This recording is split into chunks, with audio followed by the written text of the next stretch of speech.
Good afternoon, everyone. Well, it's been a long weekend here, and actually 2 weeks for some of the teams in Swift Current. RBC Dominion Securities Western Showdown, just one game left to go. The women's champion declared yesterday, and in a couple of hours we'll know who the men's champion is. And they started out with rocks in the rings, and I thought we might have a quiet end and I'd have some time to get things started, and then a little bit of a miscue. And Hebert just touched the rock on the way by. So Brad Jacobs might have a chance to set up for the deuce here in the opening end of play. Brad Jacobs, Kevin Cooey facing off in this men's championship final. My name is Shawn Joyce. Dave Schmel should be along shortly. Brad Jacobs was an A event qualifier, I believe. It's certainly the higher seed. Cooey came through the C, so they did not have to draw to the button for last rock. That was determined by the seeding. Jacobs has last rock here in the opening ends of play.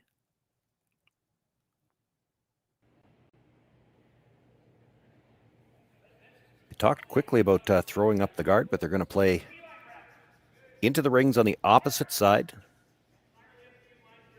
You will see this a lot with the men play in particular, but you see it with the women as well. They'll take a risk-free chance at a deuce in the first end, but for the most part, the play is going to come into the rings. And now with the little miscue early in the end, the Cooey team going to have to try to get these two rocks closer together, see if they can't make a double later in the end and get back to a situation where they might be able to get a blank out of it. It is early.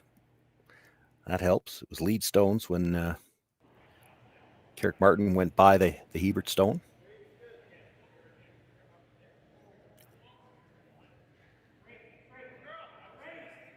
Tyler Tardy is the second, looking for the hit. Try to roll back towards the middle somewhere. Gets a little bit of a roll, not much. Still leaves the house well split.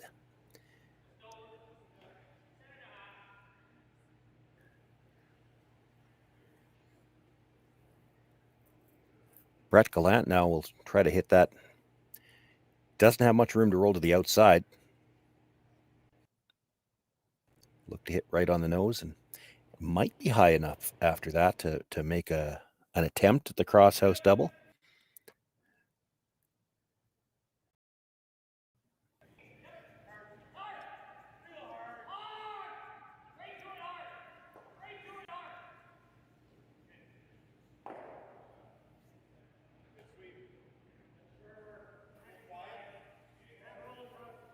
Two ways to think about this. When you could make the attempt at the hit and roll all the way across, maybe get the double. I think Kevin also suggests you hit this right on the nose, and now to get into the rings, Brad Jacobs is going to have to roll towards his other stone. He might leave you a double that way. And they rolled just far enough that Brad could hit this on the nose, and he's good.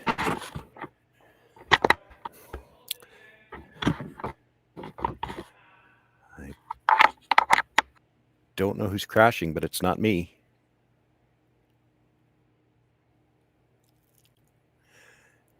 Apologies for the slight technical issues there.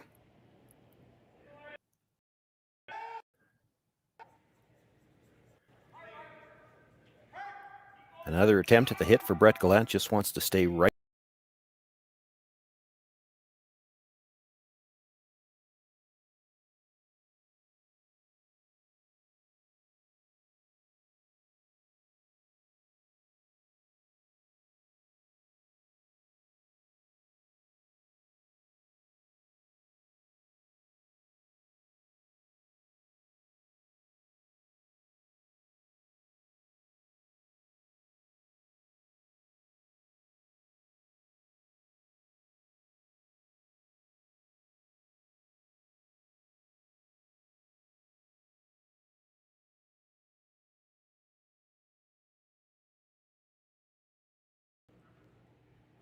Well, that's a bad break for the Cooey team, because not only did he not make the double, but he didn't leave the Yellowstone in a position where Jacobs has to make a play on it.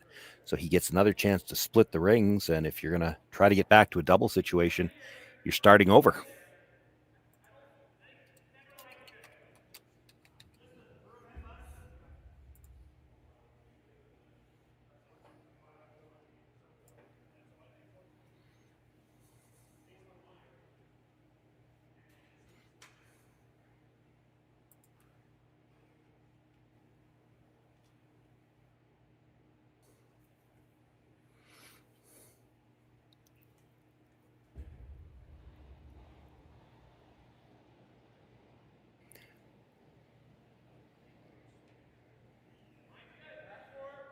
So Mark Kennedy with the draw attempt, just looking to split the house.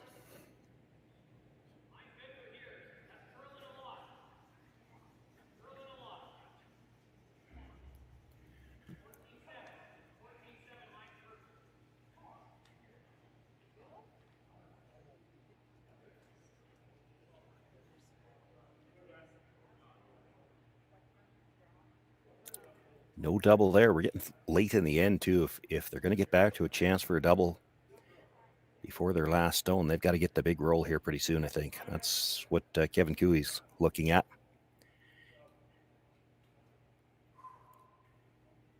Make the hit, roll to the back 8 foot somewhere. When Jacobs hits it, you should have some kind of shot at a double.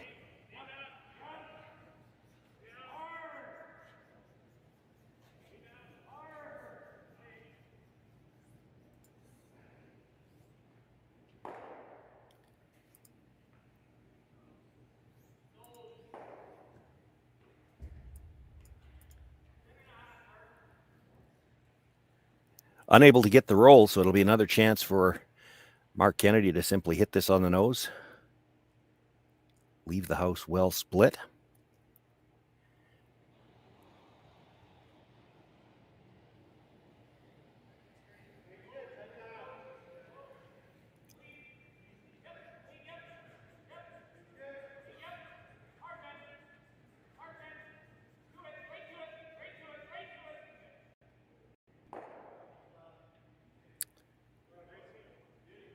So makes the hit, stays right there.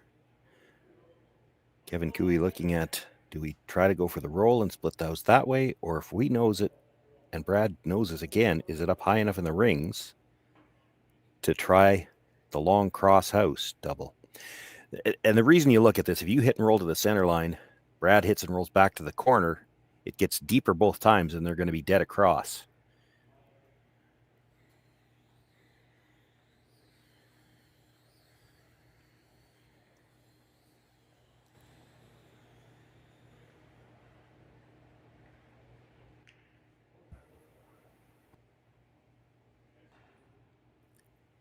So I think the decision was to try to hit it right on the nose, although he is playing this from the out-turn side, so he'd get the gear effect. If he wanted to try to roll towards the back of the 8 foot, it's a little easier with this turn.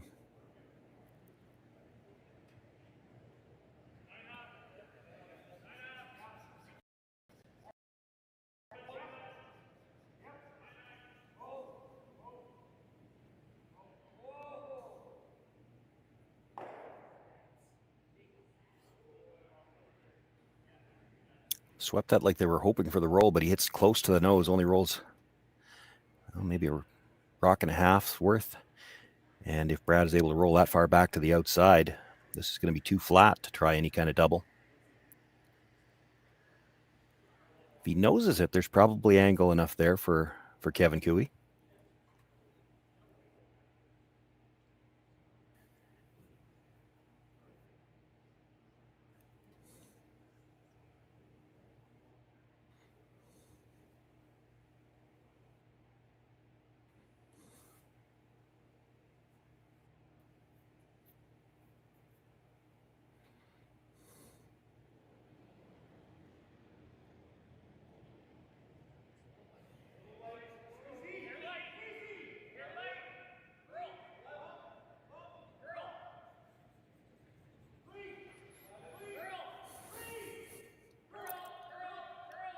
Back and forth on the brush. They want to roll a bit to the outside, but they got to hold the rings.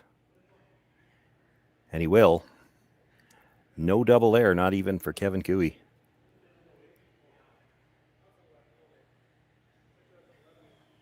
He'll look to hit this. Probably try to roll just far enough in to be shot rock. Make Brad Jacobs play it.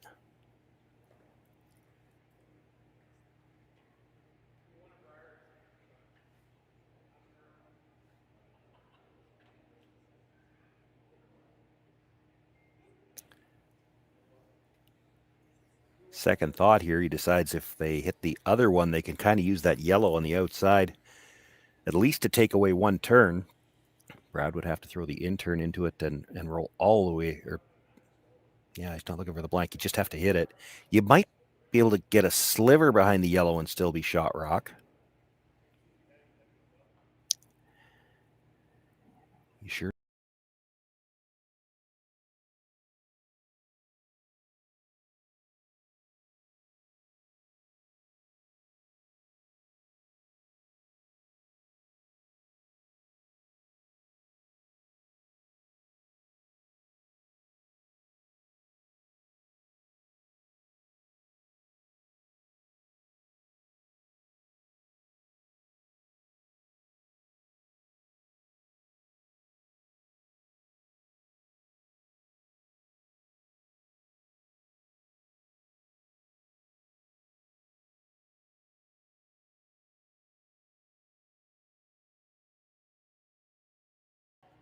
Boy, that was a great job on the brush by Tyler Tardy. That just got by the Yellowstone. You rub that, go by the red. It's 3 out of nowhere here in the first end.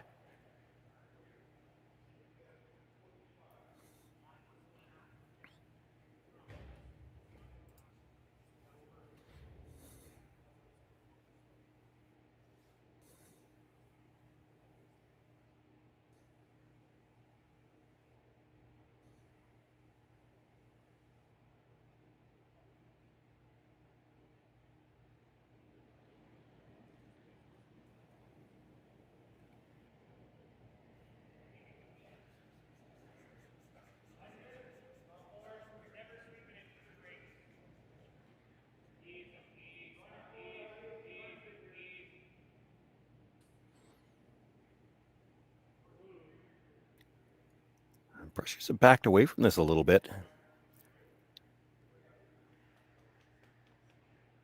It's going to be deep, but it does come to rest. Back 4. A quick look around the outside. Aaron Sluchinski confirms it is 2 reds. So Brad Jacobs starts things off with a deuce here in this first end of the championship final. Kevin Cooey will have last rock in the second right after this break.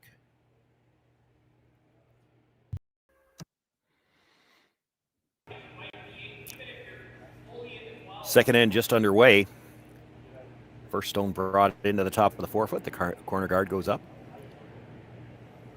Now Ben Hebert will look to bring another one into the top of the rings.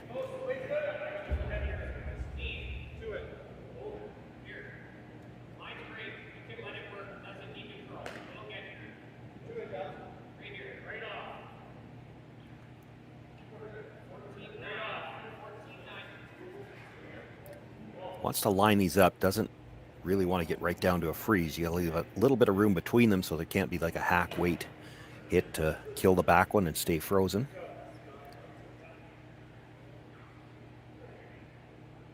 Kevin Cooey will ask Carrick Martin now to come around the corner guard.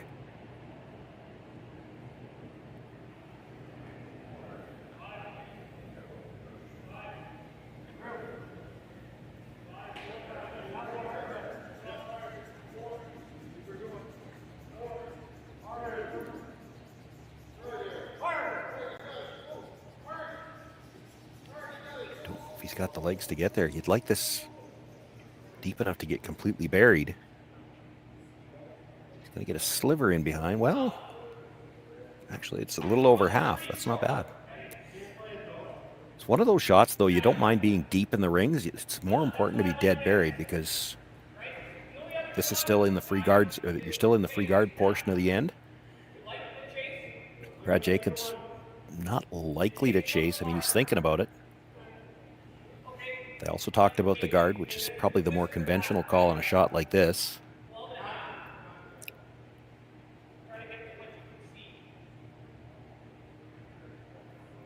They're going to play this as a really, really quiet chase, and the thought being is if we just feather tick the guard on the way by, we might not kill it. We can end up with the shooter in the rings.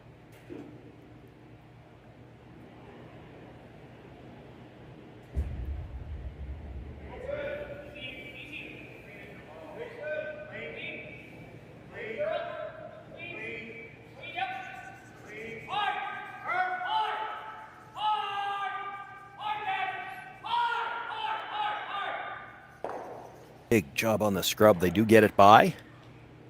It's enough to get the yellow through the back, and shooter rolls across now. Jacob sitting 3 in the middle, 2 in the 12-foot, and that 1 at the top 4.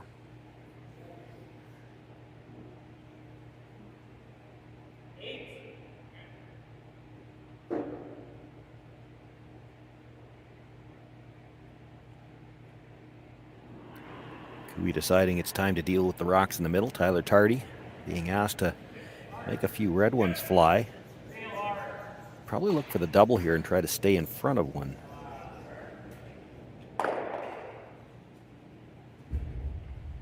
Well, he moved 2 and spins up and across, but does leave 2 reds in the rings, 1 in the 4-foot and 1 just tapped up to the 8, and it's behind the 2 Yellowstones.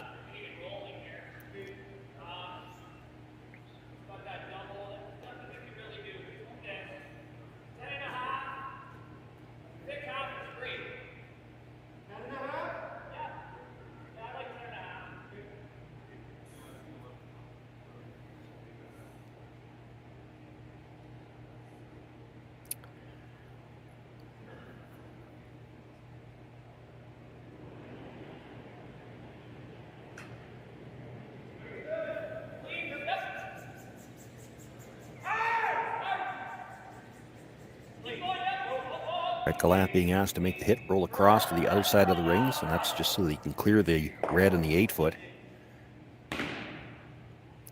They'd like to hold the shooter.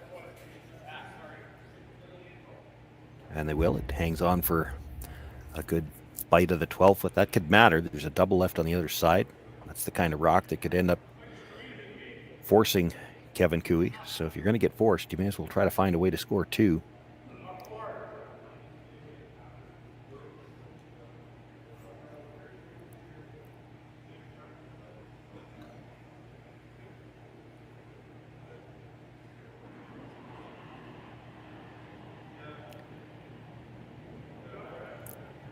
Tyler Tardy looking to lock a freeze on that red stone at the side of the 8-foot. Right on the face, you won't necessarily be second shot. That doesn't matter. There's a double available on the reds. The key here is to get a rock in a spot where Brad Jacobs can't get it out. Right on the face, maybe just a sliver to the inside corner.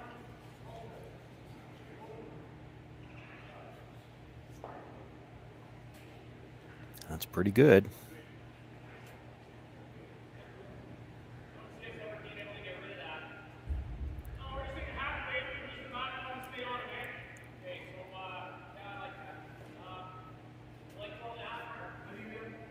Does create a problem for Brad Jacobs. It's hard to remove that stone. You could release it, but then you're not second shot anymore. Looks like that's what they're going to play anyway, though. Play the hack waiter, kill the red, try to stay in front of the yellow.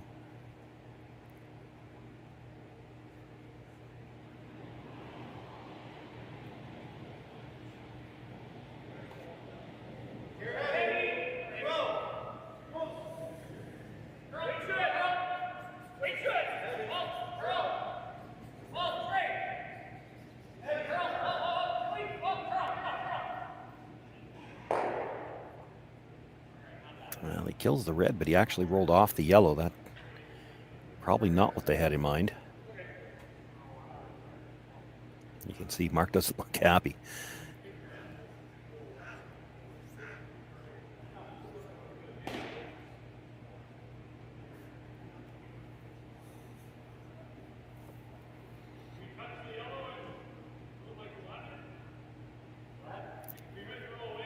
Kevin was stood back to look at the angle. I think he's looking at how the red goes through the hole. You might, with just hack weight, be able to punch the red through the hole, but touch the yellow in behind the corner guard at the same time. Roll across the second red into the open. Put one behind the corner. You know he's going to hit the open one, but then you've got something to work with.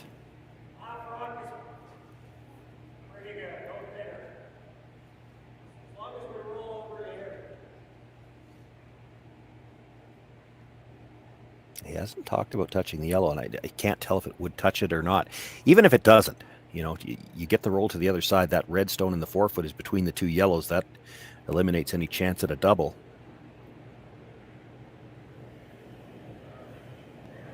It's all about getting your rocks in a position where Jacobs can't get them both in one shot. He's got a lot of rotation. That's going to straighten this rock out. Gets the hit, does touch it a little bit, not enough to get it in behind cover, but gets the shooter into a good spot.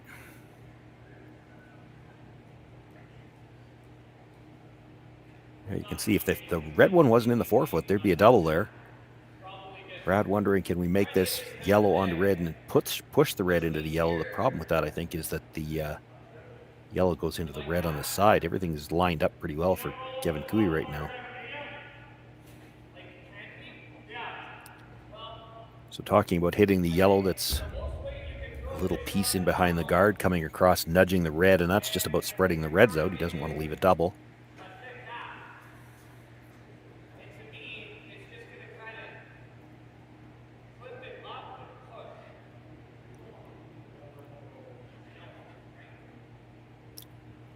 Mark wanting to see the angles himself.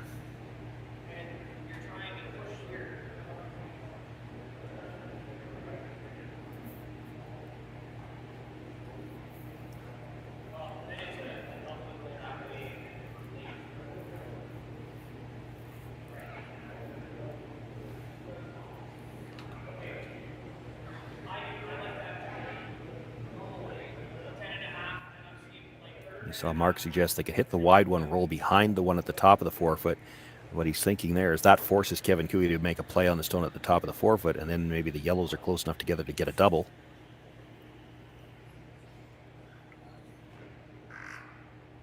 It's not all about what you can make at this level. It's what do you leave? And then when they make that, because they assume that everybody's going to make everything, which you have to do at this level, what does that leave us for the next one? They call it chess on ice for a reason. You're thinking 3 or 4 shots ahead.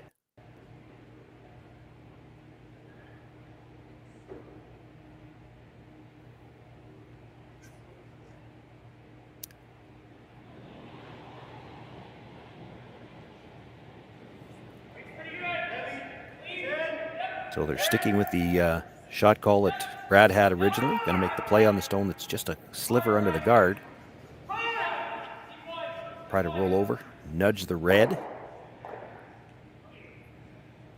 Didn't nudge it as far as they would have liked. That's probably left a double and roll back behind the corner guard.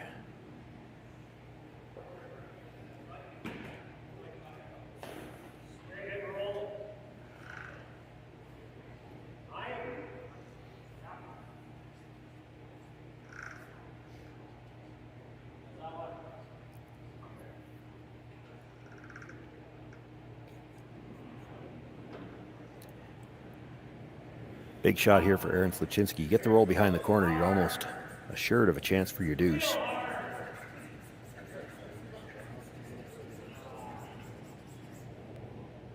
But he overcurls, hits it on the nose, doesn't get the second red out, and on top of that, he's left enough angle to go after the thin double on the yellows for Brad Jacobs if he wants to take it on. I'll be surprised if he doesn't. No, he's just going to play the hit and roll. That's not a bad call either. You could sit 2 and make it very difficult for Kevin Cooey. You've got to stay for second shot if you're playing that.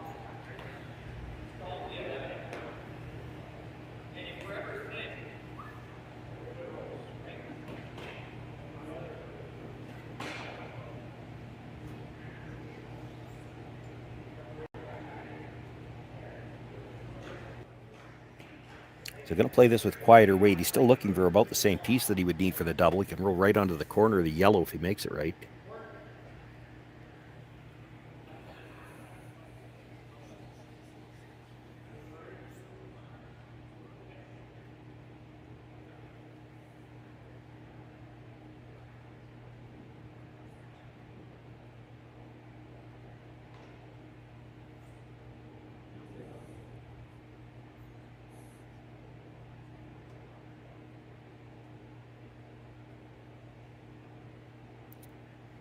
As long as he rolls past the red, even if he left the double, Kevin Cooey would have a hard time spreading out the yellow rocks. But he wants to roll right to the corner of that stone at the tee line, the yellow stone at the tee line in the 8-foot.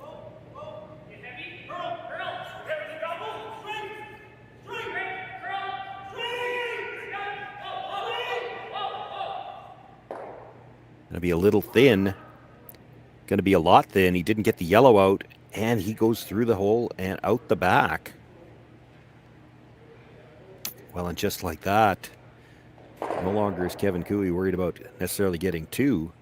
It's how do we save this for 3?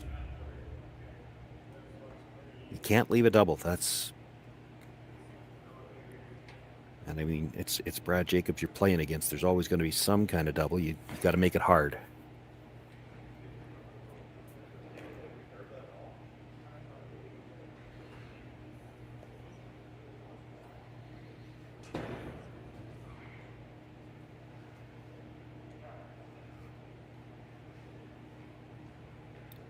Nose hit, the easiest double is probably, just because of the angle, is probably towards the one on the 12-foot, which is a lot of distance between them.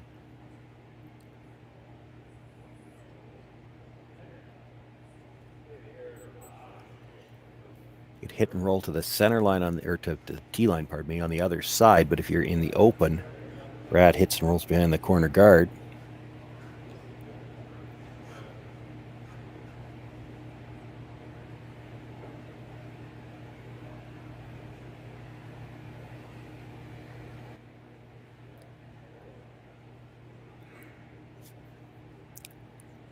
That probably makes the toughest double, the shot that Kevin's looking at, but it's not easy to hit a rock in front of the tee line in the 4-foot, roll to the back of the tee line on the other side of the 4-foot. You got to be quiet weight and risk hitting it very thin. You saw how well that worked on the last shot for Brad Jacobs.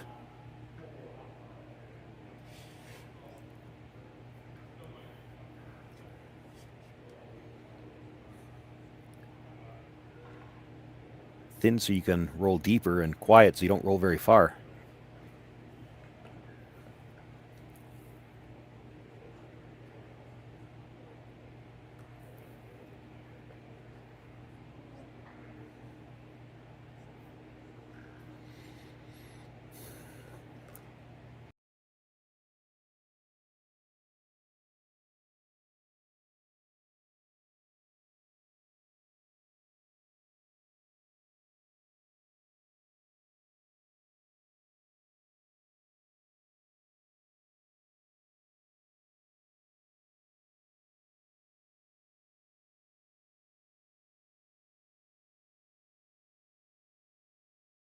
Double are we going after? It's still a little bit thin to go at the yellow in the 8-foot, but there's not a lot of distance between those stones. So you got a better chance of making sure you make contact, even if you saw him gesture, even if we spin out the top. We make the double, it's no worse than 2. Going to throw a little more weight this time.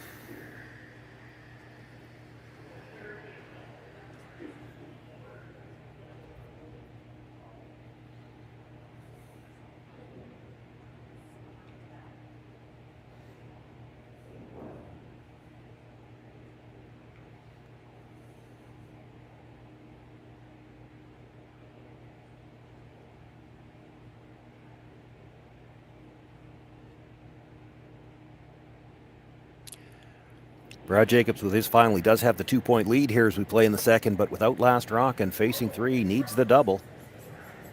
And they're already sweeping for Curl. Well, they backed away. It's got to be close. Makes the double, stays right there. He'll force Kevin Cooey to make a play on that stone. A hit, stay would give Cooey the chance to pick up his deuce here, and we'd be even again after 2. Big shot here from Brad Jacobs. Kind of makes up for the miscue on his first one.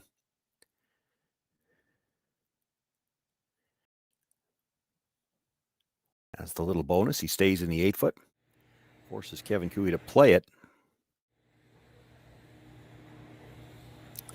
Probably some leeway for Kevin on this one because that red on the outside edge of the 12-foot acts as a catcher. If you ever did hang out on this, it'd be hard to roll out.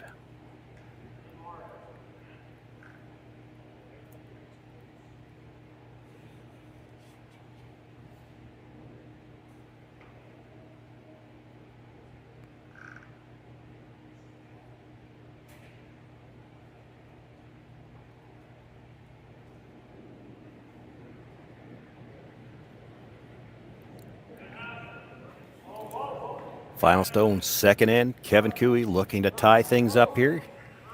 He's got second shot on the other side of the house. Just needs the nose hit here.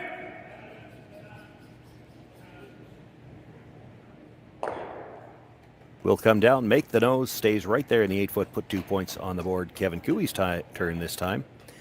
We're all tied up at 2 points. Brad Jacobs, once again, with last rock in the third. You're watching the men's championship final of the RBC Dominion Securities Western Showdown live from Swift Current.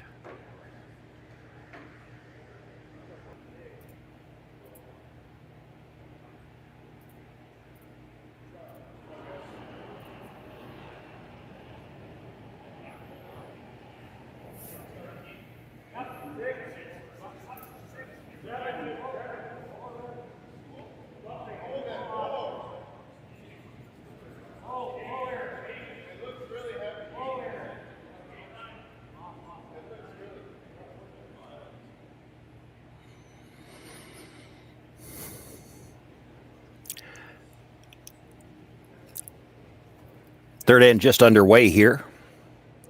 As we resume coverage, we've had a few technical issues here in this draw. Thank you for bearing with us. Question is, Shawn, am I with you now? You're kind of with us now. Dave Schmel has been the technical issue, if we're honest about it.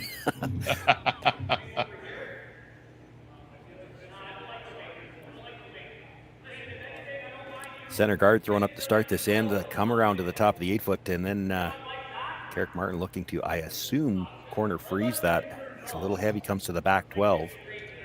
I'm starting to worry, buddy. I thought you guys had put the Canadians only sign up.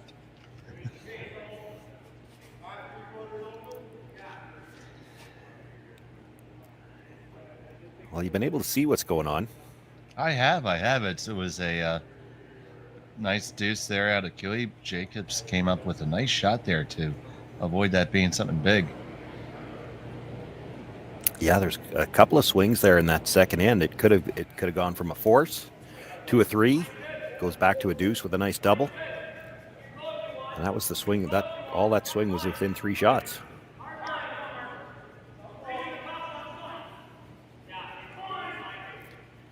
There's been a couple of uncharacteristic misses in this game that's really honestly led to both deuces. And that's one of the things that happens in an event like this. You know, it's a long event. By the time these guys get here, these are top-notch, world-class players. But we talked about it yesterday during the women's final. I've had trainers tell me that, and I'm not paraphrasing. I'm not being. This is exactly what they've told me. I've had physical therapists tell me our sport is stupid because you ask your top players, your top performers, your best athletes to compete for upwards of 8 hours a day. Here they're playing 3 games on Championship Sunday, and it doesn't matter what kind of shape you're in. It doesn't matter how much you've trained. Everything hurts a little bit right now, and that means you're going to get the odd mistake. And it's even worse because it's Championship Monday. Yeah, Championship Monday. In this case, it was Sunday for the women. Yeah, you think about it, it's about 6 miles up and down the ice for the front end playing 3 games. Combine that with the maximum effort brushing that these folks do. Well, and the curling deliveries, that's another thing. I've had physical therapists when a team went in back when I was doing the training and that's such, and we'd start doing lunges or something like that. And of course, as curlers, we're used to getting that knee way out over the toe, which they don't panic about as much now as they used to, but they'd see us get into a lunge and it would be like, oh, stop that. What are you doing? But we're used to having our knee out there that far, and it's physically, the curling delivery's not the best thing for your body. I find at the end of a long weekend, for me personally, getting my left slide leg out under me is probably the first thing that goes.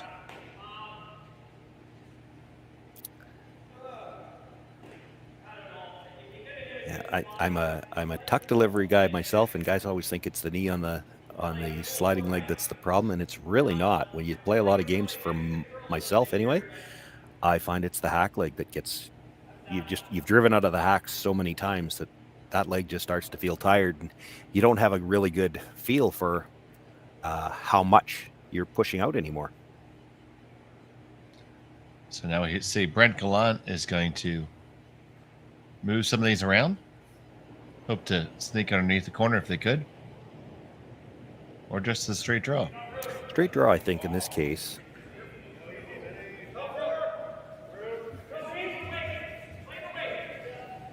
Ben Hebert down, back up, and brushing again.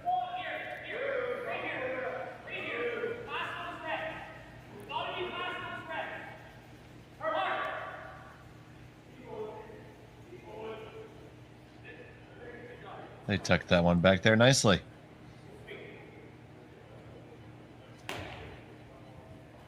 Continues to be Jacobs sitting 2. There's a double available on the 2 in the middle. The risk, you hit it too thick, it might go onto the yellow at the back. Cooey wondering if they can make the triple, and it does look like you get all 3 of them moving for sure. The weight these guys could throw, it wouldn't surprise me at all if it goes out the front. You're losing your shooter if you play it.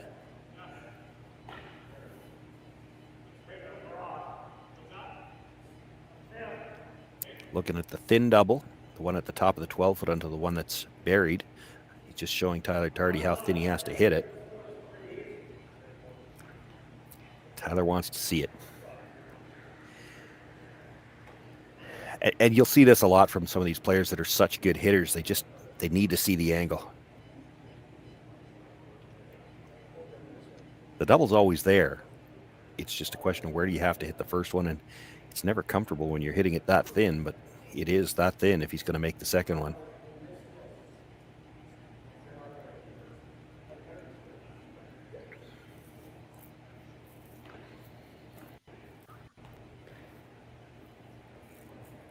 It's probably worth giving it a go, because here's the thing. If you hit it that thin, you hit it a little too thick and miss the second one, there's still a double on the other two.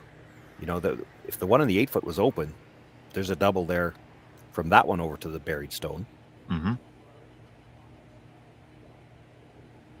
So you give it a go. If you hit it a little too thick, miss the second one, you're still going to have another chance for a double. And these guys are good. You could make this shot. These guys are good. That was a theme yesterday.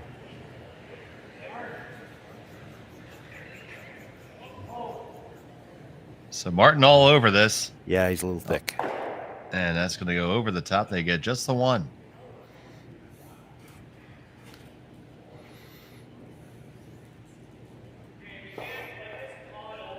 So now Jacobs knows there's a double there. That's what he's telling his teammates. So what do we do about it? You could play some kind of split off the stone in the 8 foot, but it's hard to put that stone in a better position.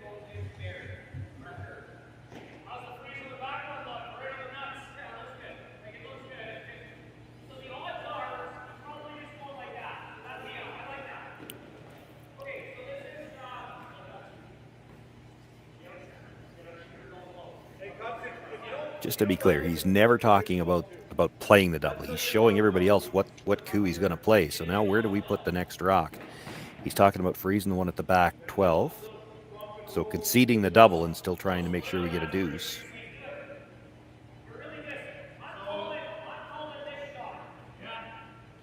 That's the kind of split I was talking about. It's a tough shot because it's hard to get under the red that's buried. If you play the split and end up right into it, you definitely still leave a double. You might leave a triple.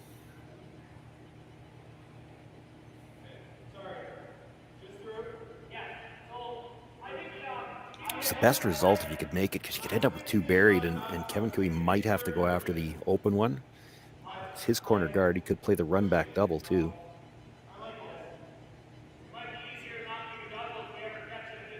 Still doesn't seem to be sold on it here. He's changing the turn.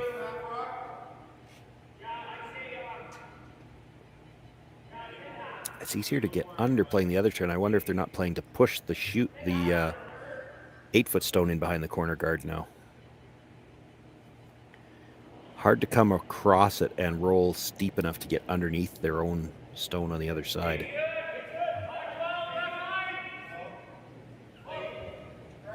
So now here's Gallant.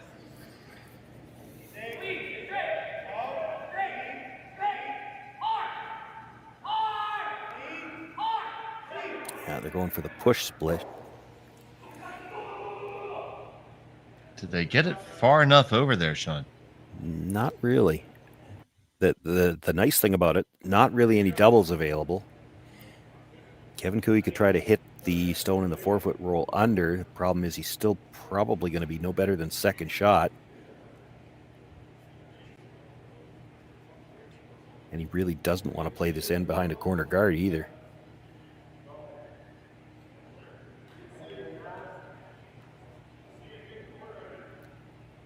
Looking at the nose, we saw them do this in the first end. You get nose, and now you got enough angle to play the across house double.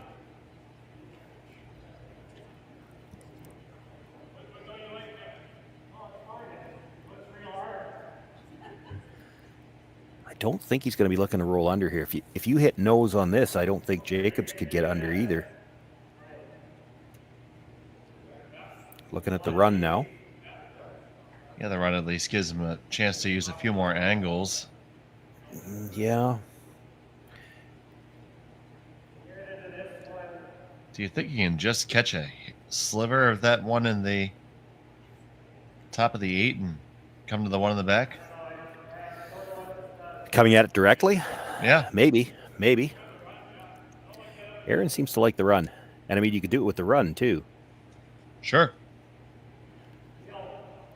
I didn't mind Kevin's idea, and I don't know whether whether the others understood it. It looked like he was playing the nose hit on the stone in the forefoot, and if you hit it right on the nose, I don't think Jacobs could roll under cover because it would be too high. He couldn't get underneath the other stone. So Sluchitsky on the run back. Oh, this one misses everything. It does, but the guard wasn't helping you. It's still going to be doubles available. It's an embarrassment of riches, though, for Brad Jacobs. Where do we put the next stone? He's worried about the around the horn triple.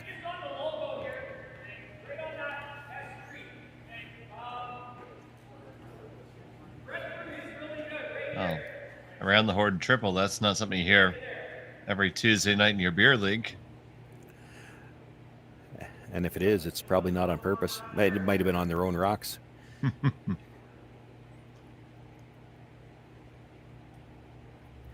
So he's going to guard the higher up of the stones. That's the only one that he's got a chance to get all three of them off. And it's play the double for sure, and then probably try to spin over there and set up another double. But it's legitimate concern that that double would let him have a chance to do that.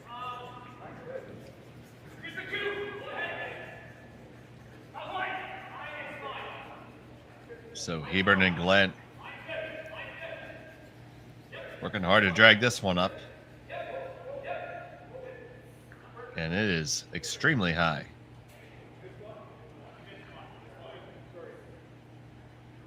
Does cover the direct shot around the horn. Yeah.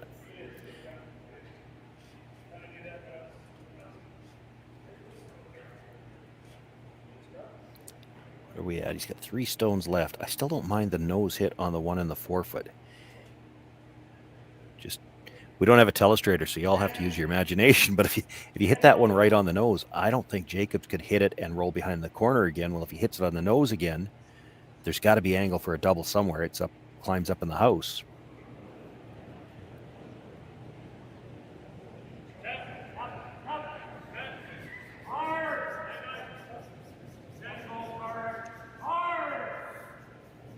Martin trying to work this one.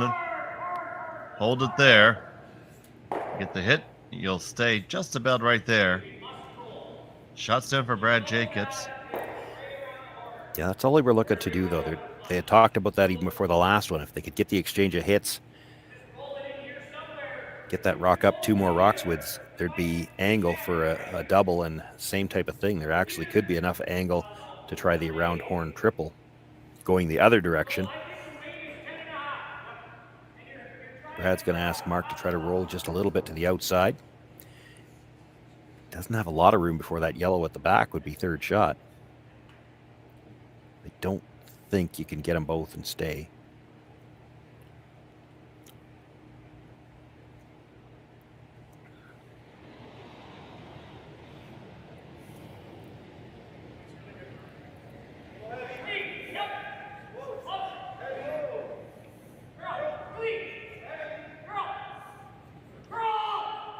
So less from Kennedy. That's not what they had in mind. That's the plan B to roll over like that. So do you leave the triple there for Cooey? I mean, yes. The round the horns are never easy. No. You got to get to the top end of the second stone. But, the double's pretty easy for sure.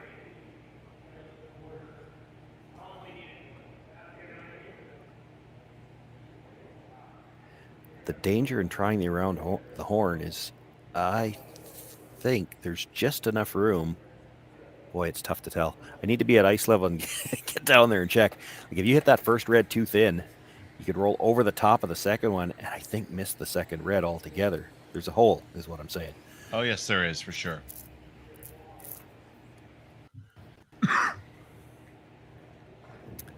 And you got to flirt with that hole a little bit because to make the around the horn, you're catching the top half of the second stone. You're not trying to roll right into it as you would with most doubles.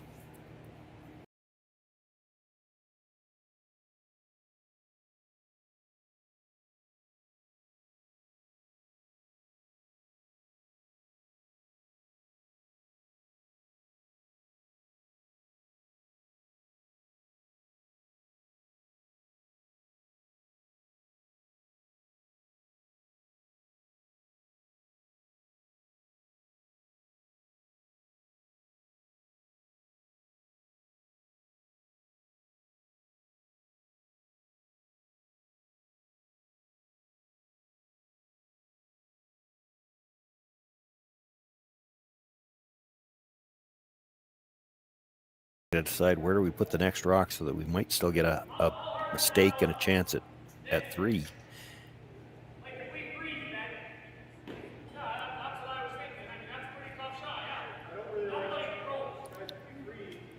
They want to know how much of that red can Cooey hit. If they freeze the back one, is there a chance he gets them all?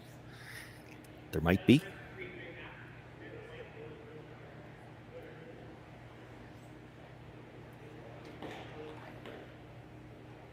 You could just split the house and take your deuce.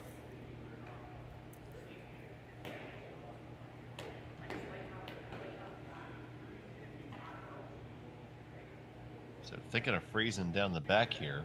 Yeah. Well, that's your only chance for 3. If you put this anywhere where it's open and an easy shot, Kevin's just going to hit it and give you 2.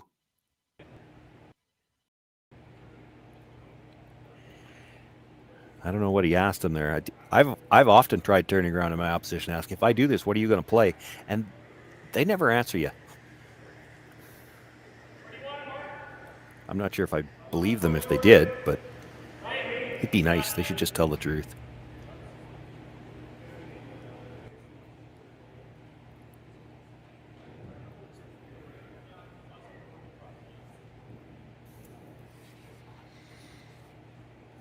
So Brad Jacobs.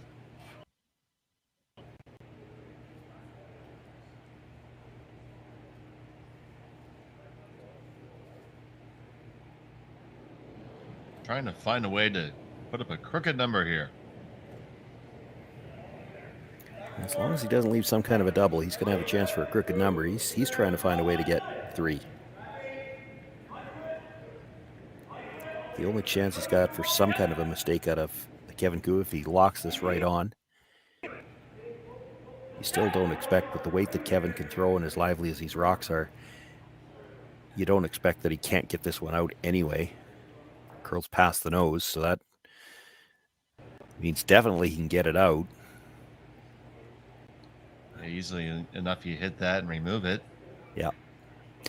Probably not even any point discussing. Like, even if the angle was there, if you could see enough of that red stone to drive it this direction because it's frozen on that corner, the chances of getting both reds drastically reduced, even if it was enough of that red stone showing that he could make contact. So just make the hit on the one you know you can make go away. The way most of this end has gone, he's probably relieved that it's only going to be 2.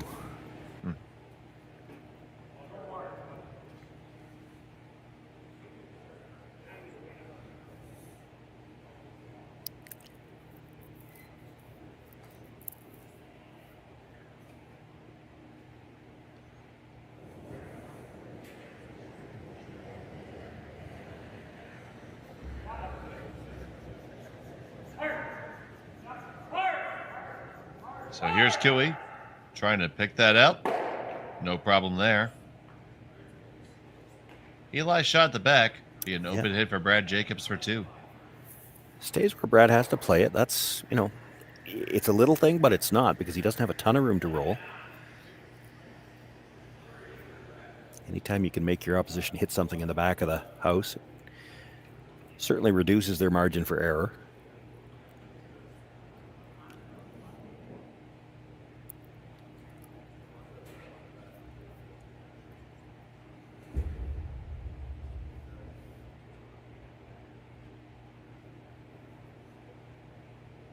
So Brad Jacobs, final stone of the 3rd.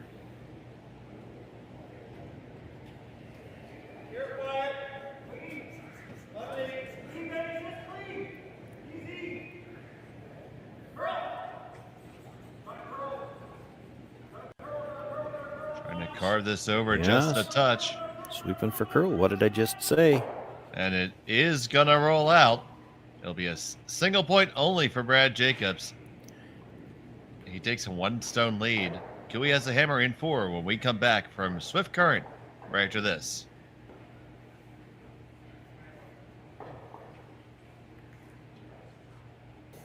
Welcome back to Swift Current. It's the RBC Dominion Securities Western Showdown. Brought to you right here on Curling Stadium. Finally able to join you. I'm Dave Schmel. And Shawn Joyce, he's been here the whole time. You mean just this game or like the whole of Bonspiel? Because that's kind of what it feels like. Yeah, you have had a lot of games. You have a couple. I think even a couple more than me. I think this is game 11 for me. I think I did that many yesterday. Or maybe just feels like that. But to your point, it was Brad Jacobs that had to make that hit in the back, and Cooey forced him to it, and it ended up only being a single. Yeah, it's a big thing, all right? If Kevin hits just slightly off nose on that stone a little bit more, rolls, he only had to roll a couple more inches. He wouldn't have been shot rock, and then Brad could just play the draw. Makes him hit that rock in the back of the rings, and he stayed, but he rolled just a little too far because there was that yellow stone when they tried the around the horn that stayed at the top of the 12. You don't expect full misses from any of these guys, but every once in a while you'll get a little bit of a half shot, and that was a case where Brad just rolled a little too far. And when we get down to brass tacks like we are right now, that could be the difference in the game.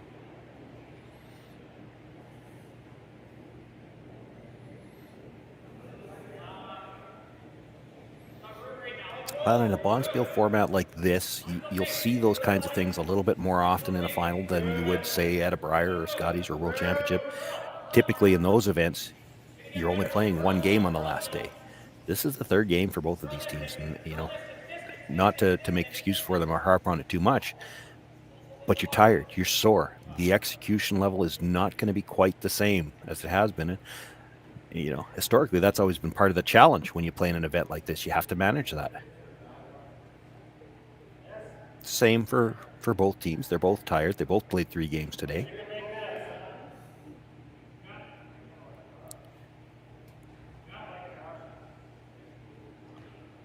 So looking at the setup right here, Kevin Cooey. This is the 6th stone, so he's looking at. He's got unlimited options now. We could peel guards even if we wanted to, but Looks like he's looking to just sneak around and move that red rock just a little bit. That's on the 4-foot. I think just move it a little bit. I was wondering if he wasn't trying to chisel it and roll behind the corner. Both are good options.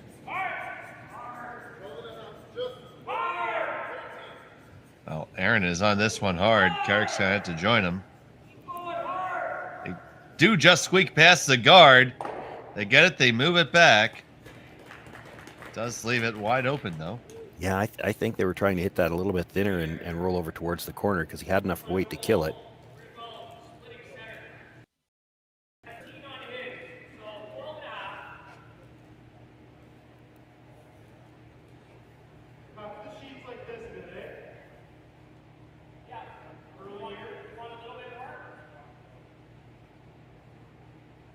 Just a little bit more ice coming here for Gallant.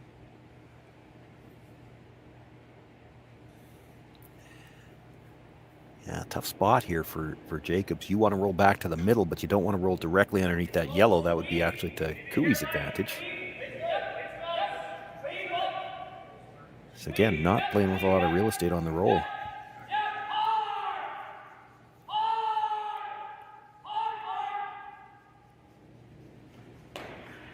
This might be rolling big.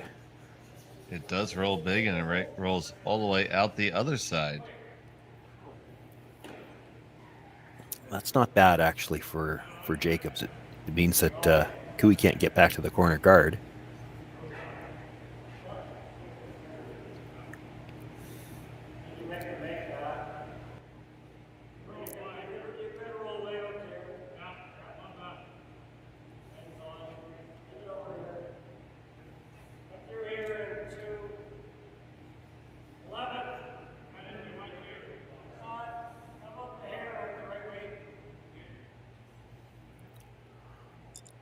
So you see him indicating to roll off to the wing here. Yeah, probably wants to stay. Well, not necessarily. I was going to say probably wants to stay where he could be second shot, but that stone at the top of the 12 that's just biting the 8-foot is probably going to end up moved before this end is over. Hang on anywhere at the back 12. This has got a chance to end up on the scoreboard.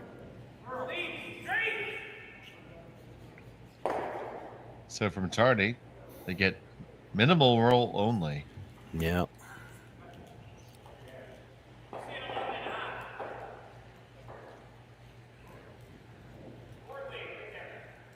now Jacobs will look to duck back in. Yeah, another chance to get behind. This time, even if he's dead behind the yellow, there's going to be a little bit of space between them.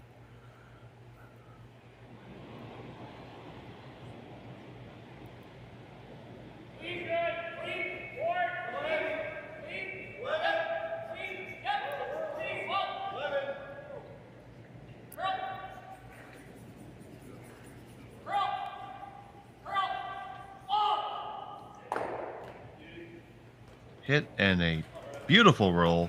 Yeah, that's perfect. He's not quite dead lined up. So if Kevin makes this triple run back, which he's going to look at, he's probably got to spray all the coverage around. Just look at how well managed this shot is. Yeah, and not just the sweeping as well. Watch Brett Gallant as he jumped around the guards to be ready to sweep that roll if it was necessary. Now, it wasn't necessary, but it's a big thing to put yourself in a position to be ready to sweep. So Sluchinski on the one, run it back, 2, 3.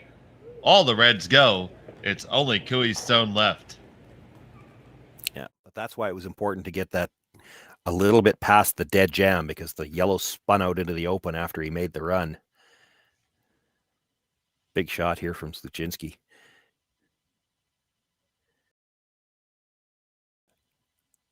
All the Reds out of play. The only rocks remaining are Cooey stones. Even if Jacobs got behind something, they'd have a stone of their own to run back.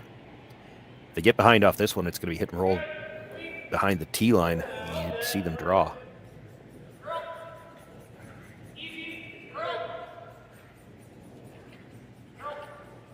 So Kennedy's last. Hit and stick right there. Yeah, I don't mind that. I don't know whether they were actually playing the roll there or not. You make the hit stay right there. You force Kevin into a decision. He's looking at the straight draw.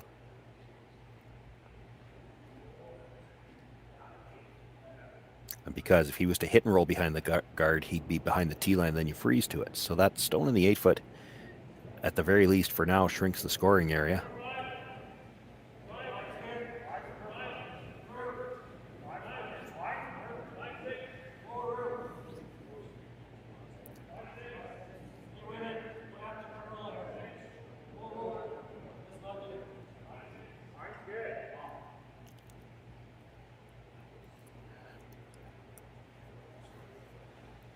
Petrol settles on down just outside the 4-foot, shot stone for Team Cooey.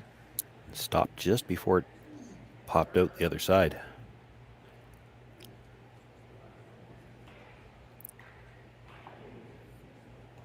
So Jacobs looking at running the guard. He is. It's probably the only way he's got to get at shot stone. He does have to clear the red one on the side.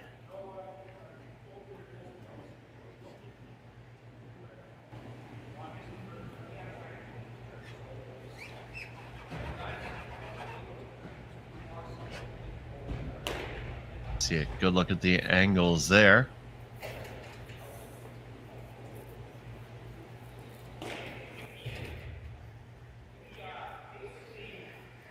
So I imagine you tried to push the shot rock out the right side of the overhead as we're looking at it.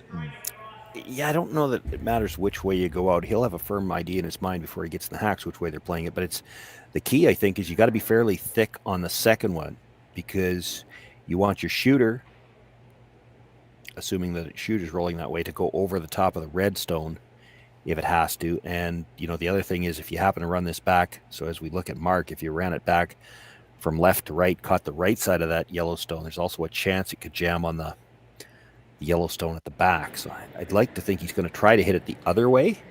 The danger then is you hit it too thick, you might jam it in behind the corner guard. But again, as hard as these guys throw and the striking bands as lively as they are, well, it just drives it by. He did indeed, so. See, they even catch the announcers. I was prepared to give him that he was going to make contact with it. It was where was everything going to fly, and it just drives it by.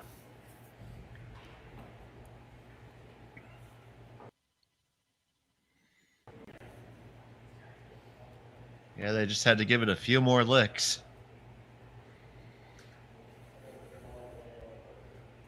Doesn't take much from that far. Yeah. Hard to hit this and not leave a double. I don't know whether Kevin's going to think about taking it on. You could freeze to that stone. You corner freeze to the inside of it. There's no double. But you got to lock it right on the corner. You see him discussing the very long roll because he could probably hit it in such a way that he could jam up against his own. Good.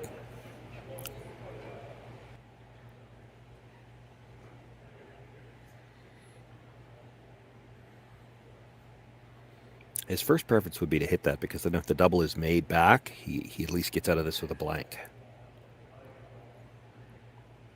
If you ever tried the draw and didn't get it quite right, left in the double and you got forced, you wouldn't be very happy with yourself.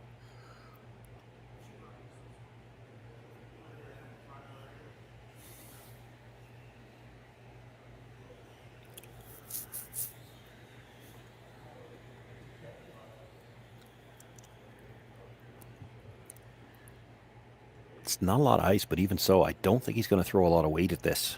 You know, maybe like a normal at most. Control. It's a long roll. He's not just going to throw it with hack weight. You're not getting there with hack, but I don't think this is peel.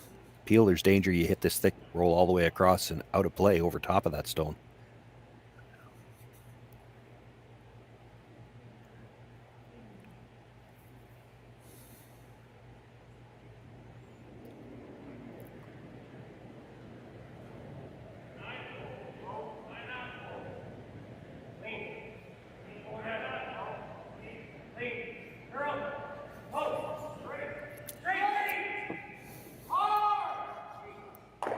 So you're going to get the roll now. You need to jam on your own and stay there. Oh, and I think you did. Boy, that was not very well managed down the ice. They actually swept for curl at the end and almost over curled it. It does appear to be hanging on there in the very back.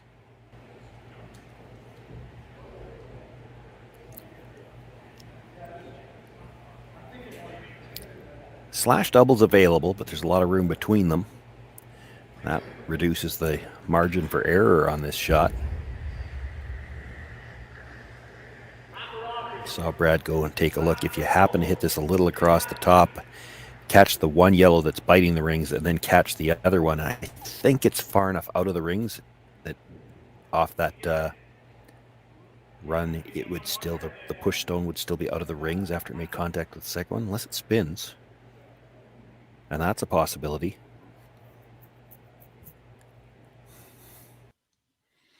So Brad Jacobs with the very long slash. Long for distance. Won't take long to get there because he's going to throw this hard. Holding it, sending it over there, and you kill them both. Great shot by Brad Jacobs.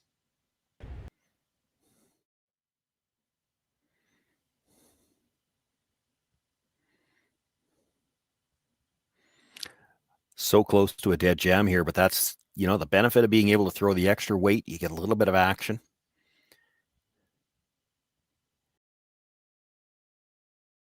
And even with hitting it as solid as he did, rolls out of the rings easily. So now the blank is on the way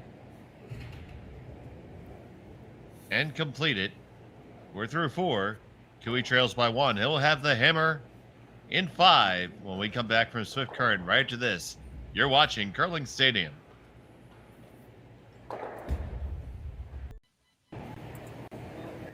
And we're back here in Swift Current. We see the crowd on hand there in the ice shed.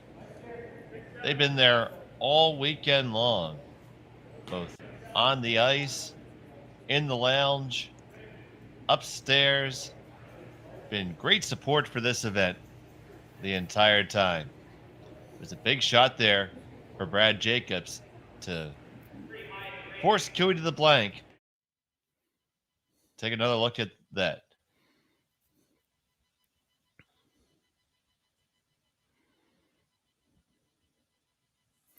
Was always going to be tough for Kevin Cooey not to leave some kind of double, and he knew that. I mean, all of these guys, great hitters. but he left it as hard as he could, and Brad made it anyway. So that means Cooey maintaining the hammer here in the fifth.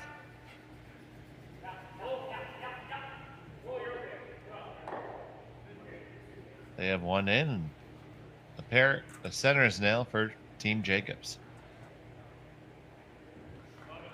Yeah, they're likely looking to come down to the face of the Yellowstone on that one, not able to get by their own.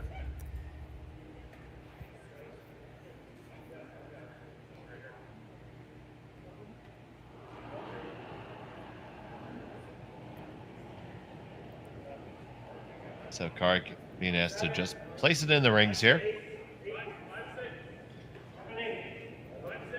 Split the house for now.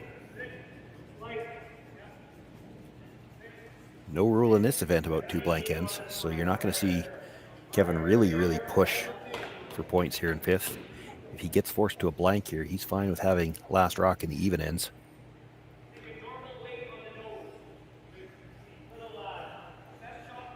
It would be interesting. Again, it keeps getting discussed, and not just on the air. I'm sure that there's a lot of people talking about it in their own local clubs, and good. That's exactly the point when you put a rule change in like that, where you're going to test it at a Grand Slam.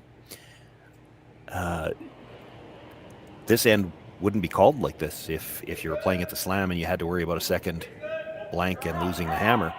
Kevin Cooey would have had to throw a guard there.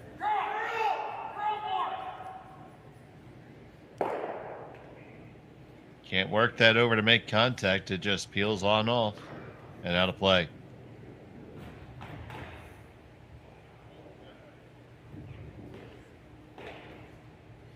And kicked off the sheet with some fortitude.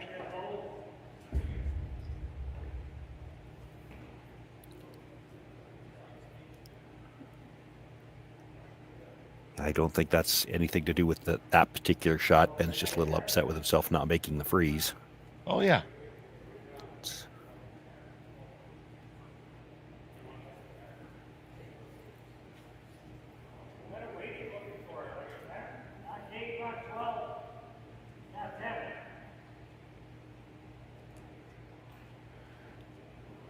So Tyler Tardy, he's had a great weekend here.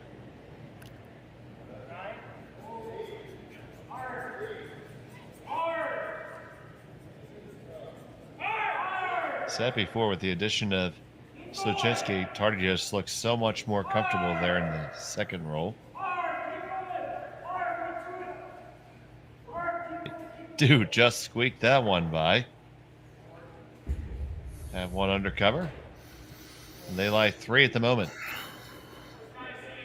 Yeah, it's probably not exactly the way they wanted to make it. I think they were thinking getting enough of a tap to leave a Christmas tree effect. That shot stone's fully accessible with room to roll slightly underneath. Brad's also looking at the run back.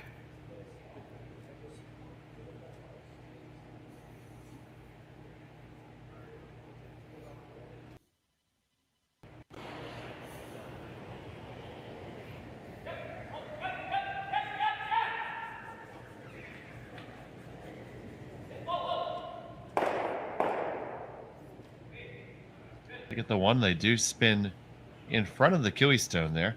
Cooey still lies 1-2.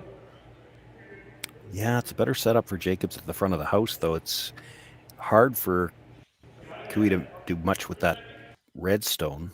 He can try to pass it by everything, but then he's got to roll open, and that leaves shot rock exposed with the guard out there.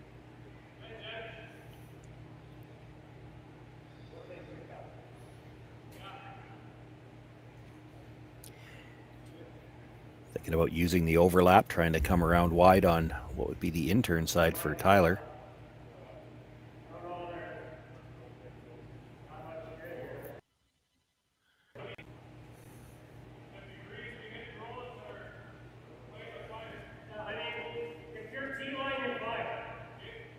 There's a couple of problems that Kevin is seeing with hitting that red. You hit the red, roll over across your own, you're going to leave a double for sure and possibly a triple. You might leave your choice of doubles. Like there might be doubles both ways and a chance perhaps for a triple.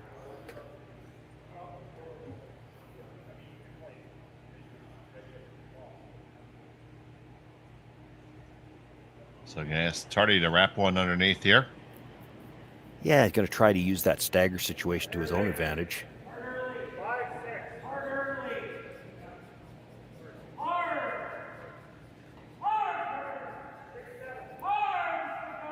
See Martin on this pretty much the whole way.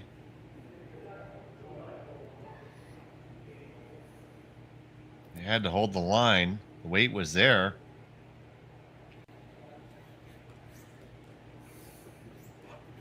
Just a touch behind the tee line here, Shawn.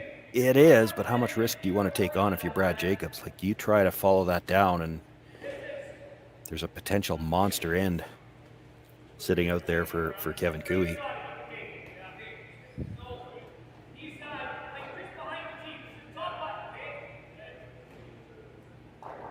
He is going to take it on. He's going to play it.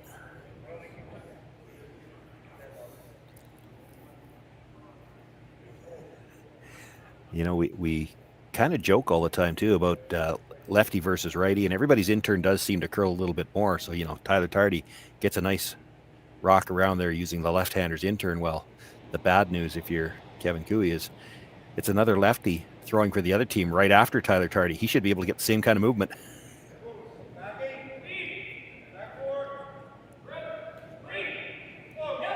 So the stone on the way from Kennedy. Waiting on the line on this one. It's holding out there a little bit more. Now trying to carve it over. Just looks to be really good, coming in nicely. May or may not be shot, but it's a pretty good outcome right now. Very close. I do believe it is still Cooey.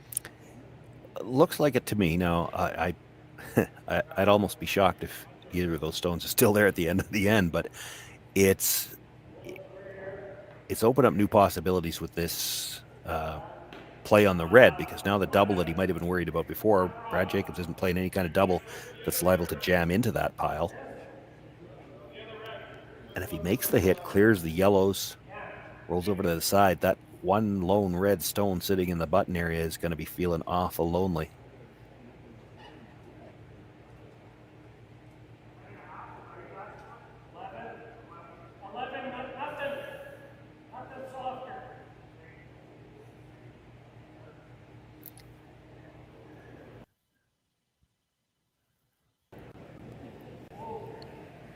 So here's the first one from Sluchinski.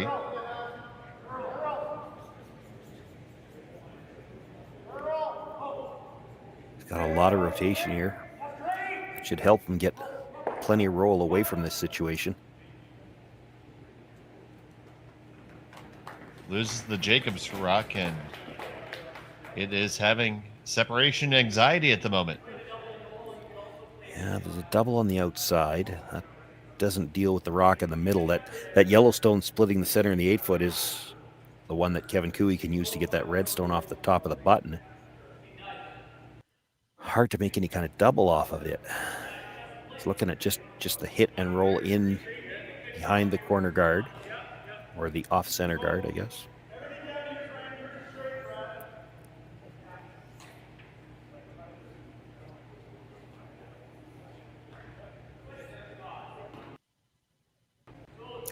Brad seems to think it's the Yellowstone that shot rock.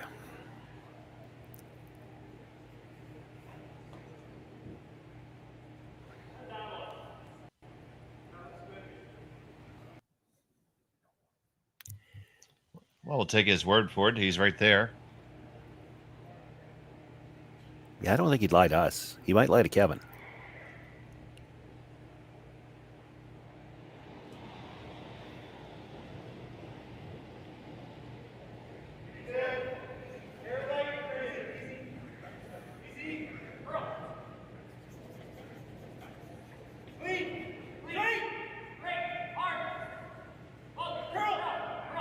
Hebert. And go on.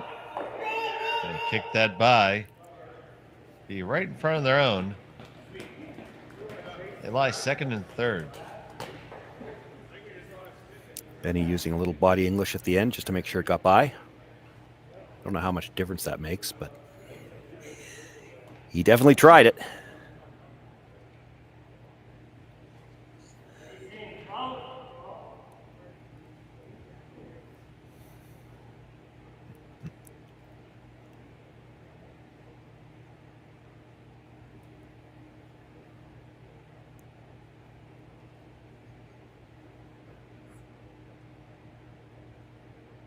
So I'm going to make the direct play on all these here. Just on the one at the top 8 for now. Try to roll away from that situation. Again, it'll be sitting shot 3rd, 4th, and 5th. And that's an awful lot of yellow. Yeah, try to keep that red one feeling lonely. It can cause some nervousness for the Jacobs team. He's got to be real careful he doesn't leave a double.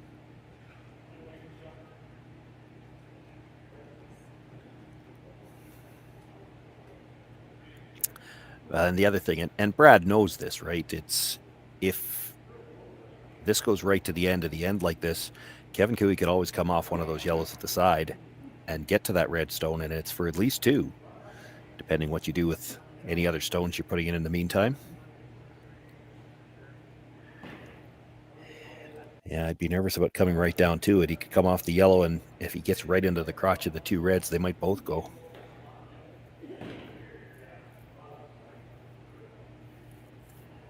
Put it there. He plays the slash to try to get rid of the 2 reds. Might lose a yellow in the process.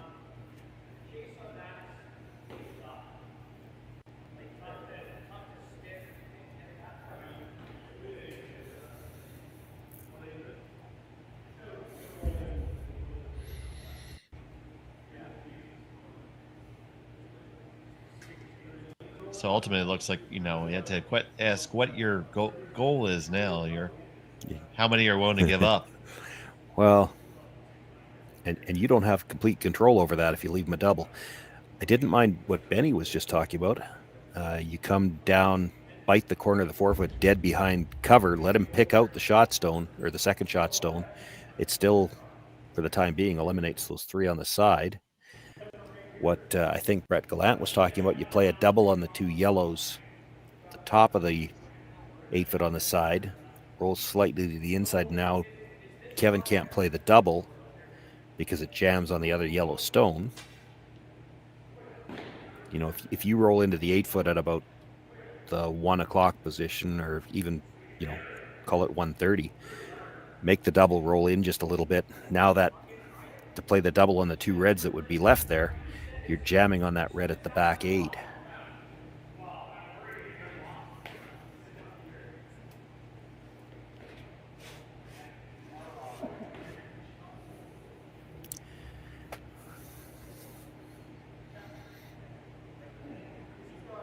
Yeah, I don't think I like any kind of freeze on.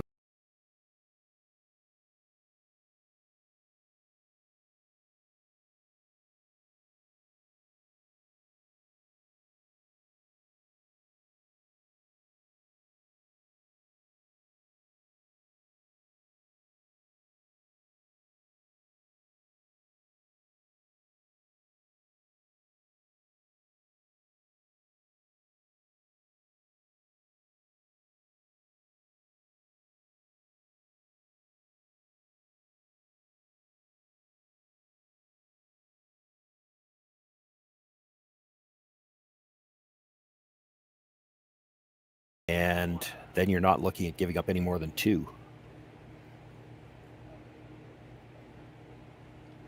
I'd be quite happy to give up 2 looking at this.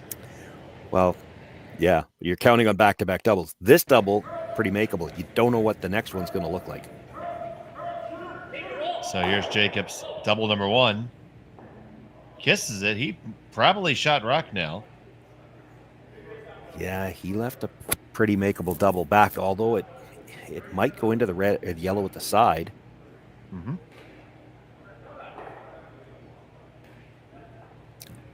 Kevin doesn't have to play it yet either. That's what he's looking at. You could just come down to that red stone, have the double to play on the last one, and you make that freeze. What does Jacobs do with his next one?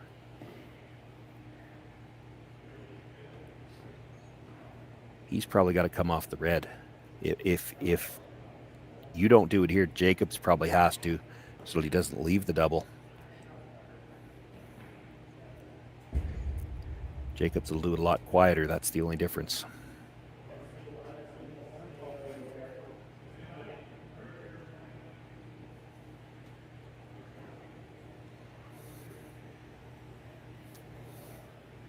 So, turned into a big, complicated end here. Well, it is, because if he makes the double now, you take a look at where his shooter's going to end up, because it's going to be, basically beside where that red is right now. You've got a little bit of a pocket. Brad Jacobs has a chance to perhaps draw into that and take the whole end away.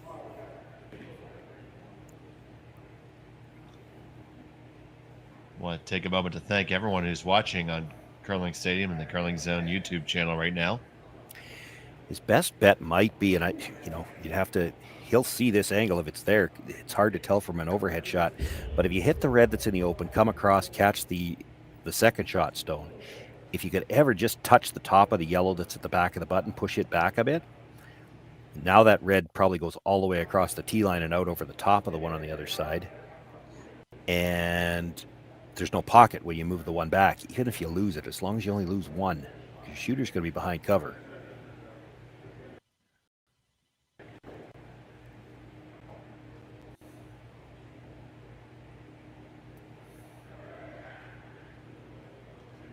But again, for that shot to be a great result, it's got to move that yellow back of the tee line, even if you lose it, just so there's no pocket back there. He's not talking about what I'm talking about. He's talking about coming down to the face of the red and tap, tap. Now he's talking about what I'm talking about.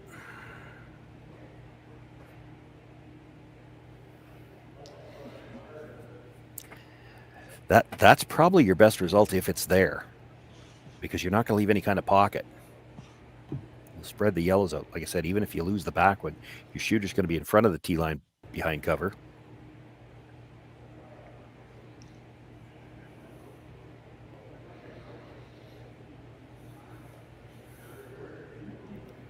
He might not be looking at throwing big weight at it.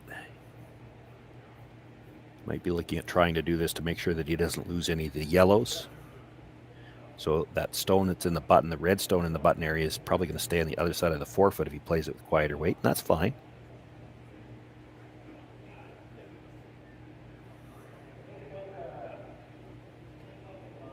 Certainly going to be some iteration of this shot. Yeah, I think that's definitely what... definitely what he's looking at is... You saw him lining it up. Where does it come onto the red? And I think that's all about, can we touch the yellow so that we don't leave anything to freeze to? Doesn't want to lose the yellow, ideally, but you need to move it back probably a couple of feet.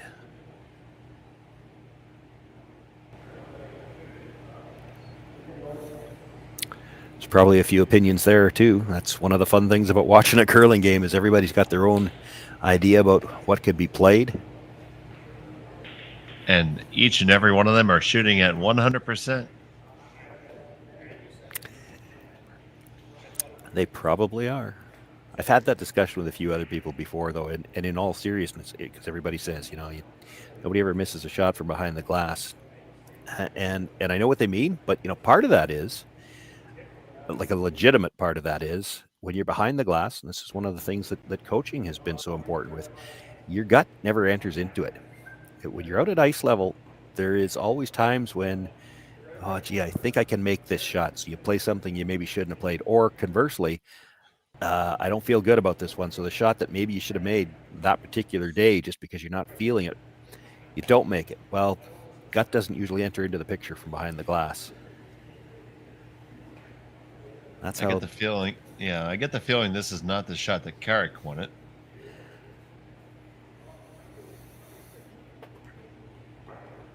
He left the conversation relatively early.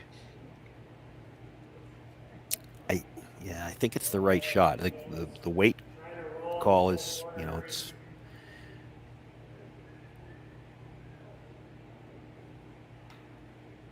I don't know what weight you want to play it with, but it's probably the right shot. It's the only way I see to get that red out of the way and not leave potentially a worse situation. You make the double and leave the pocket. Brad freezes the pocket, and you're forced. And you got to make a good shot to get your single.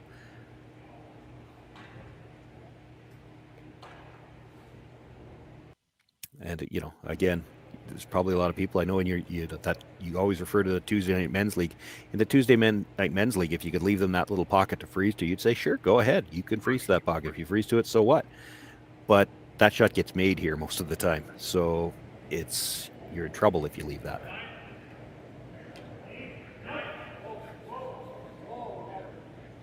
First on the way from Cooey.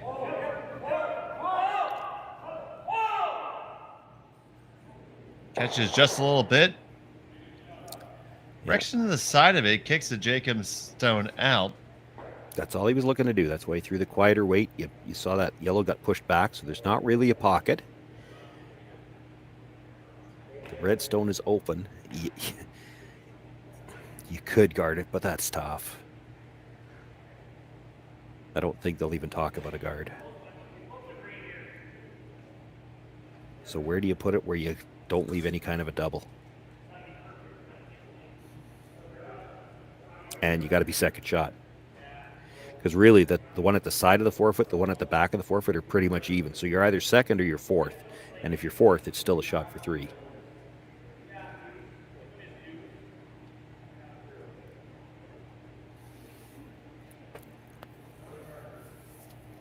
Well, can you remove both those yellow stones around the outside? Looked like it might have been there from the long shot. The guard's in the way.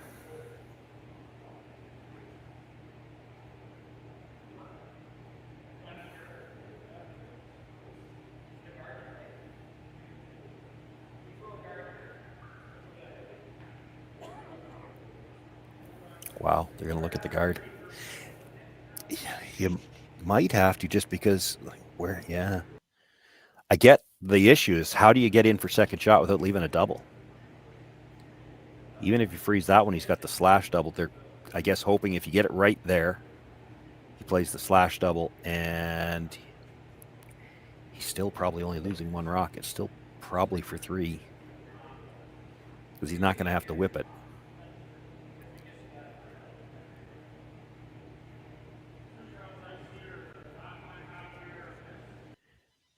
You guard, he's running the guard back for 3.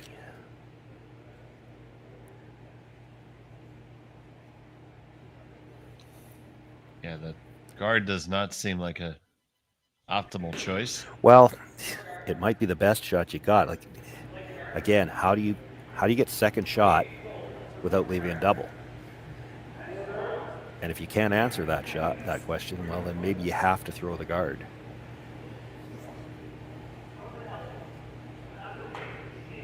You know what he's going to play, but he still has to make it. I guess the bad part of that, if you're Brad Jacobs, is you're pretty good at those shots yourself, and you can see how there's a way to do this where Kevin Cooey runs it back and the Reds clear everything. They're not going to touch a yellow stone.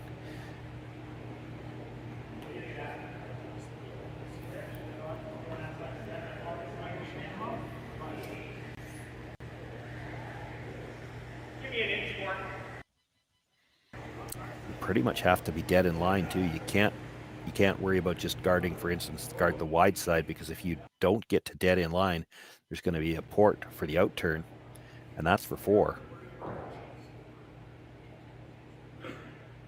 So Brad Jacobs deciding on the guard here.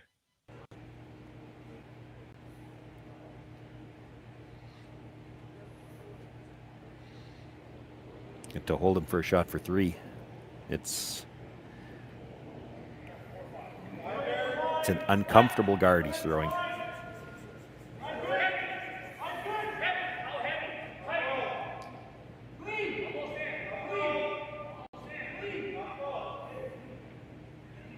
Coming on down, it's all about the line. You need to be dead on line. It is. He needed this to stop. It's for 4 now. It is way deep.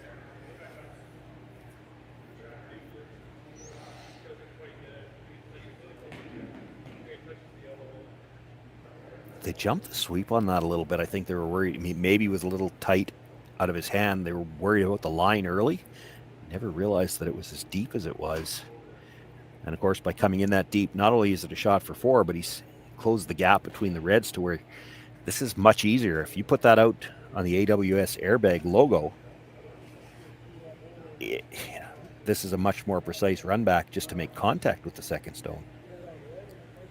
This is close to a nose hit now. Maybe a sliver high. Hit it just that sliver high.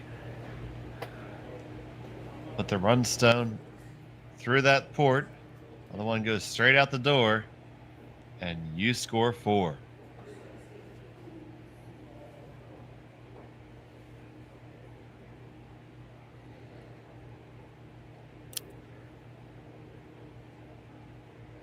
Kevin Cooey.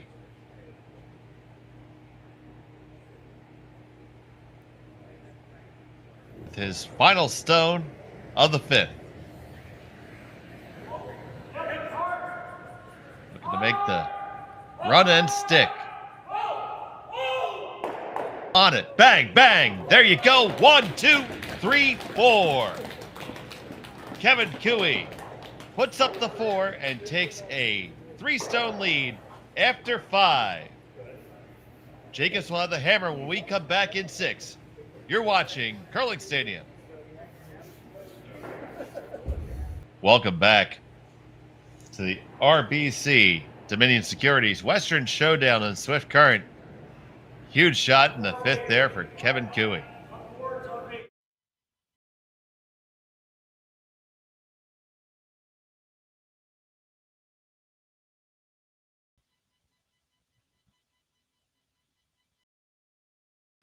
See how that came on down? And away they all went. Yeah, the mistake made when Brad Jacobs came in as deep as he did, it meant that it was just a slightly off-nose hit. He knew it. He knew it. His whole team knew it when they left it where they did. They, even when they were leaving the run back, they could see the path where all the reds were going to go and not make contact with any of the yellows.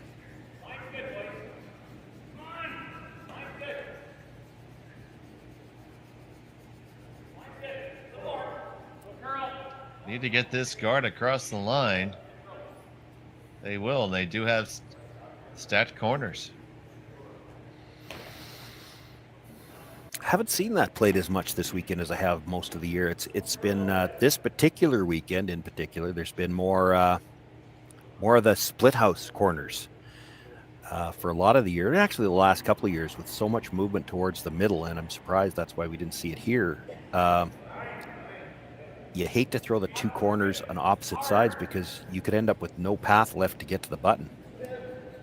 And certainly with the amount of late movement there's been here in Swift Current, I'm surprised that everybody was so willing to throw corners on opposite sides, because that was the thing. You had to ride outside the edge of the forefoot for the longest time, and then at the end they just dove over. Well, if you've got guards in that path on both sides, how do you get to the button?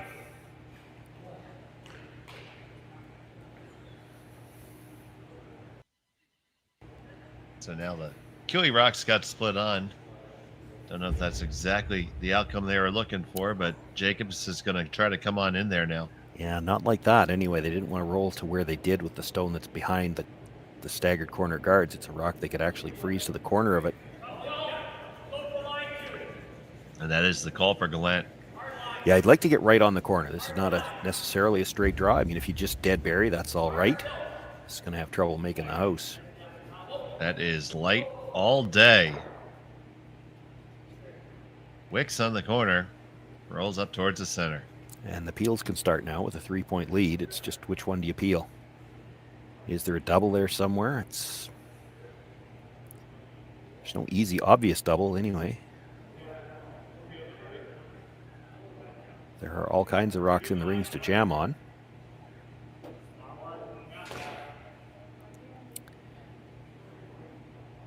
Easiest one to peel is just the long corner, and I think that's what they're going to play. Start up top and work their way back.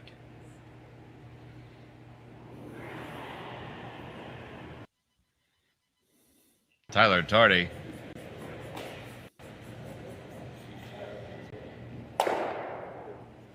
Makes that peel, but does not oh, there goes his rock.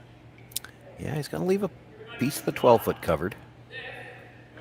That actually helps Brad Jacobs. He's got 3 guards to work with now.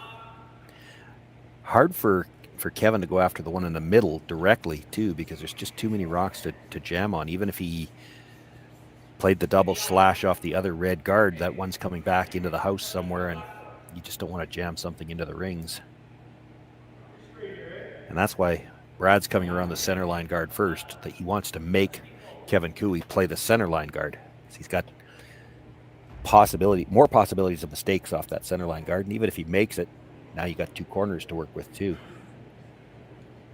So Gallant's going to look to adjust his draw weight here. Has to get 2 here. He'd love to get 3. He's got rocks to work with. This one also needs to go.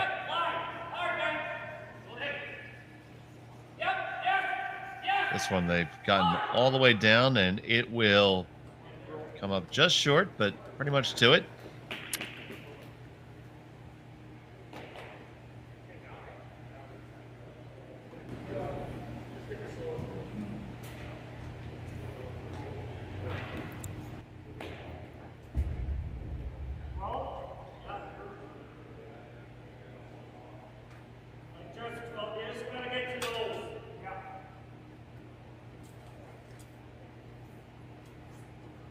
Did peek out just a little bit into the open, so Aaron Sluchinski being asked to come down. And red onto yellow, he just wants to release the back one so that you've got a way to get that red out. Doesn't care if he kills the back one.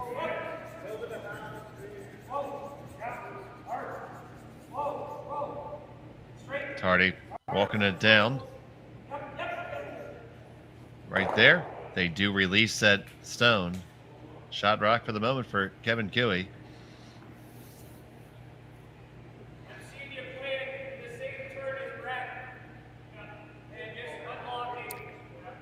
So I feel like you have to come right back there, don't you? You could, yeah. You'd have to release it again, but here's the difference. Whereas Kevin Cooey doesn't mind killing his own stone, Brad Jacobs has to keep his own in the back somewhere, so they've got to play it a little bit more delicately if they play it. He doesn't necessarily have to release it. You'd like to. And the reason I say he doesn't necessarily have to is you've got the run back on the red corner guard right now. It goes onto the yellow in the corner of the 8-foot and comes across and kills that rock off the button. Now, he'd like to see an easier shot for 2 or 3 with his last one, but he's always got that. And he knows he's always got that. And I guarantee you he's already seen it. So you see him reference for Kennedy there about back 8, back 12 weight. Yeah, and that's where it makes this shot a little bit more difficult. If he's going to release the red, he's got to be ever so slightly off the nose one way or the other. The red's going to go straight back. He's got to leave the other 2 angled so that it can go by the red. He doesn't want to lose that red stone.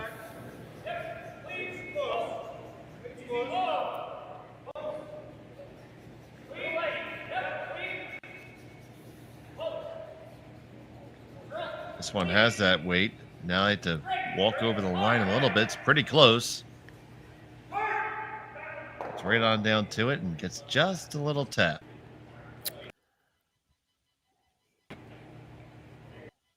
Yeah, didn't really release it enough.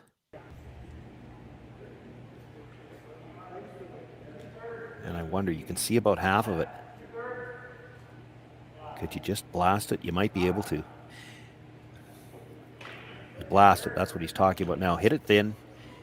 You catch the top of the yellow, it's coming back, killing the other red. You lose all the rocks out of the middle. But we're late enough in the end. You probably don't mind that either. Brad doesn't really have a lot of time to set up 3. He's only got 3 rocks left.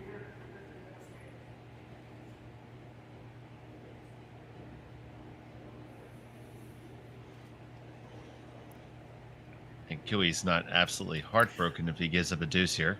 Yeah. No, but it's looking good for a force even at this point in time. The only thing that's holding him up on this is that you're almost making a shot for Brad here. He's got to do something with that yellow in the middle right now, and he doesn't have a direct way to get it out either. There it goes from Sluchinski, and away they all go. 1, 2, 3, out the door from Sluchinski.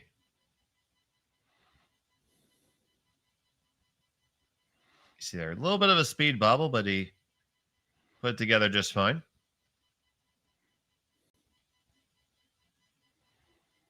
Clips it thin, touches the yellow. You knew that back one was going to go.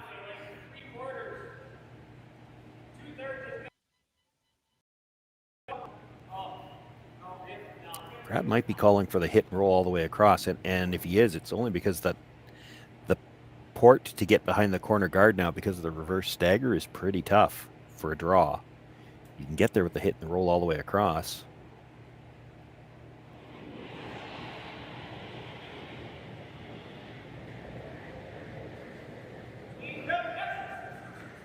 So Kennedy, hit and long roll. There's your hit. Rolling right on over and right to it, and dead under cover. Beautiful execution right there.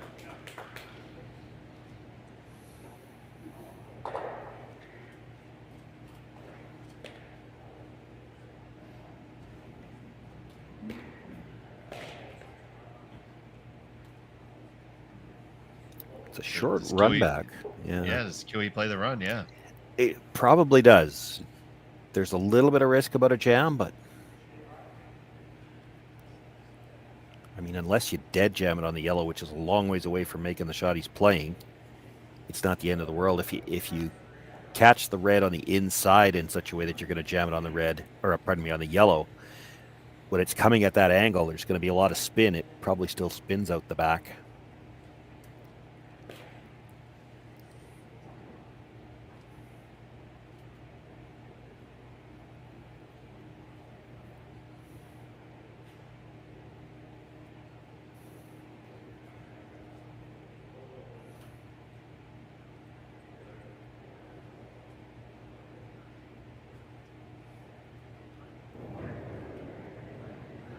So Kevin Kiley with his first here in the sixth.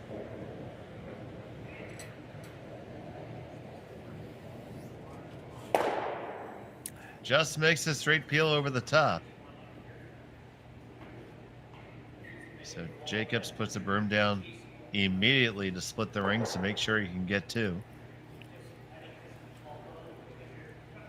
And then goes back to look to see, is there just, there's no way Kevin could hit and roll behind cover, is there?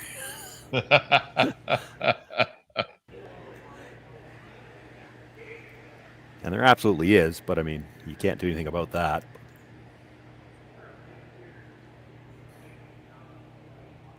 I can't imagine anything else you could call right now. No, not really.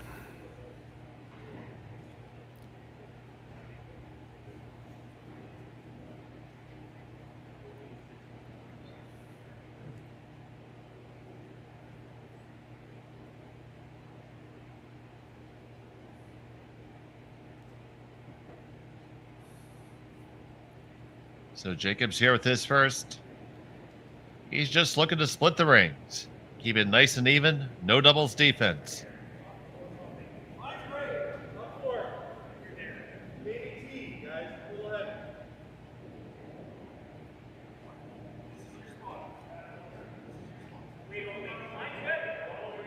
Just want to make sure you don't leave any angle for Kevin.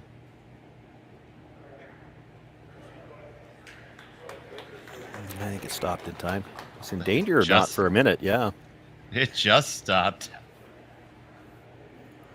And there is danger to play on that side. It could jam.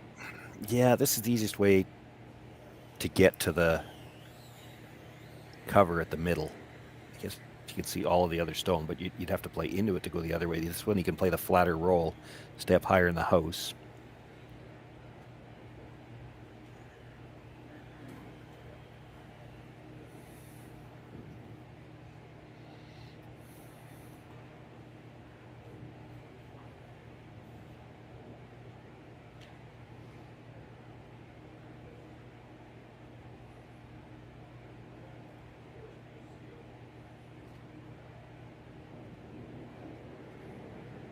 So for Kiwi, the four-time Brier champion, his final of the sixth.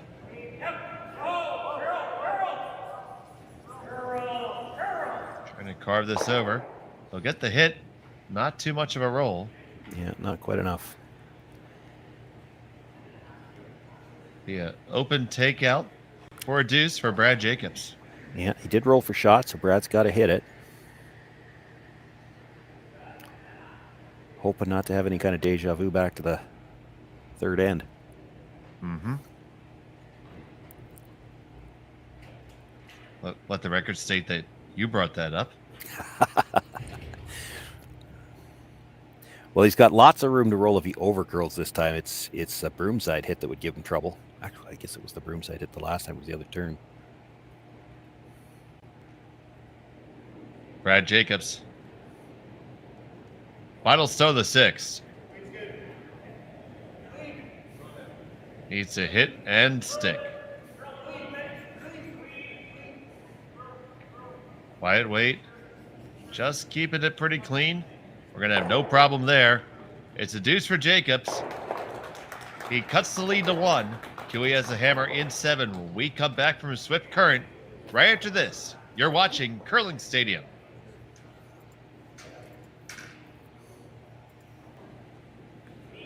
Welcome back to the RBC Dominion Securities Western Showdown here on Curling Stadium.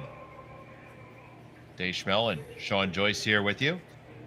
Thank you so much for joining us today.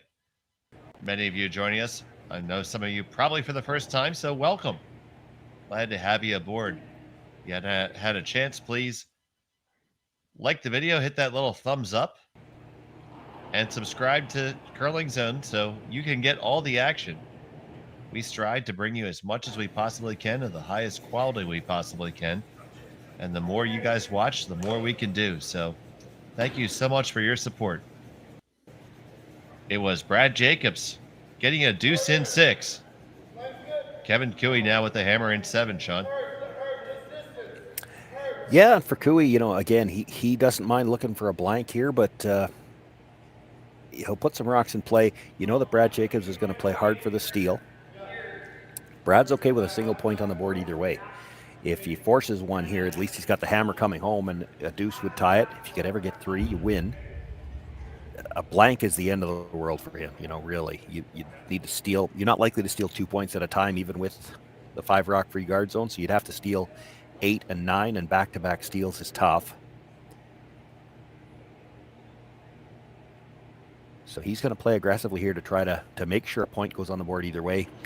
I wouldn't even be totally shocked if he decides, you know what, we're going to force you to 1, or the game's going to end right here.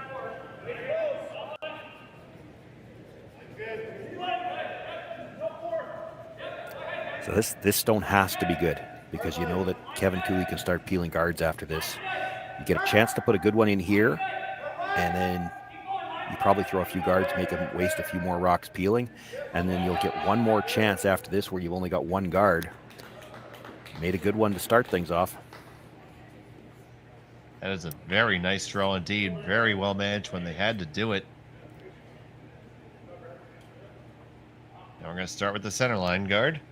Yeah, the long ones by themselves are never much of a guard. Now, the case to be made for peeling the long guard this time is because you've got the outside of the yellow if you peel the long guard, and that's a way to remove shot rock.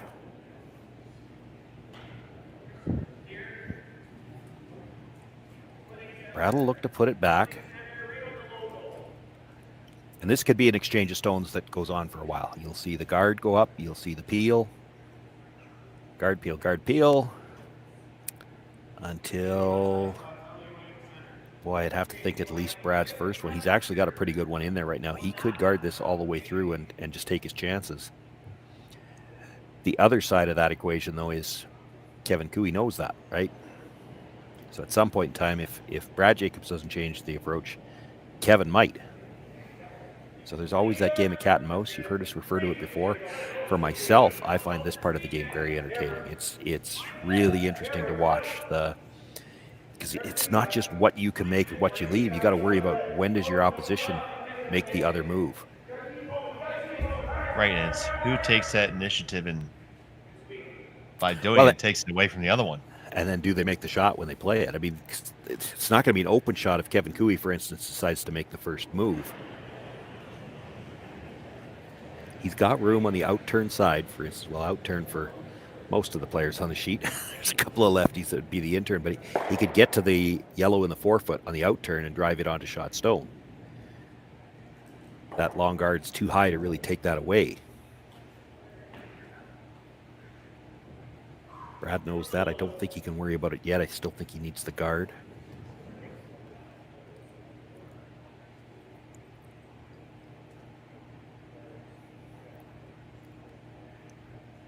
And this is part of the reason why he's looking to get the guard a little wider as well, because if you line the guards up and Kevin ever plays that shot, you've got no way to get one buried because everything's in a line. That Yellowstone's going to be on the button. You're in trouble.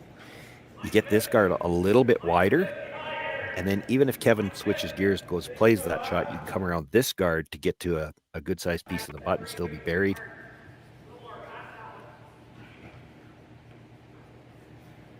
Would like some separation here. They'll get it deep enough, I think. I don't think he tries the double peel. He might. They're closer together than you would have liked, for sure. Mm-hmm. He had to move the hoodie enough to hear.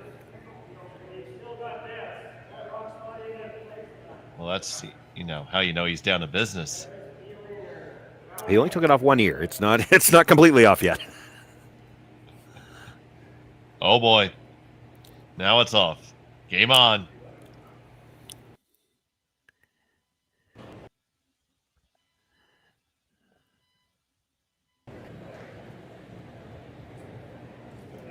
In the end, they decide to just peel the guard. Take just a single peel there, so Jacobs he's going to go again. There's a couple of things that just happened, though. You just had the conversation about playing that out-turn shot. And so now, in Brad's mind, more than likely, he knows we make this guard, he's playing that shot.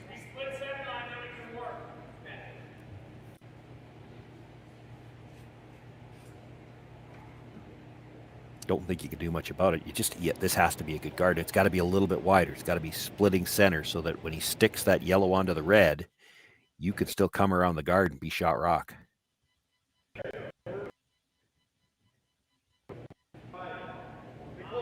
They're both standing straight up here. Well, the last one was a little long. It's not uncommon for somebody to perhaps overcompensate. This is going to be deep. Trying to carve it a little bit. If you could overlap the yellow, you might get away with it. It took a little spin at the end. It is really close to overlapping. I don't think you can take it directly on there. Oh, boy. I think you can. Oh, boy. Just. Indeed. Well, and you know what? If you ever hit it right on the nose and lost the yellow one, that's not the end of the world either, because then he's got the shot rocks around it. He's got the little angle on the outside, and he's got the straight back again.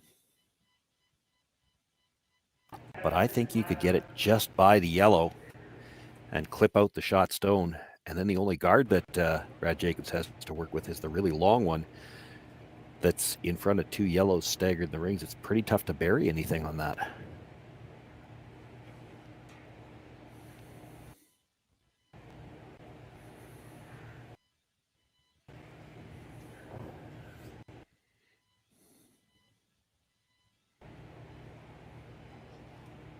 He does have to get just across the nose to miss the yellow, but it still looks like there is angle to just miss the yellow and clip the red.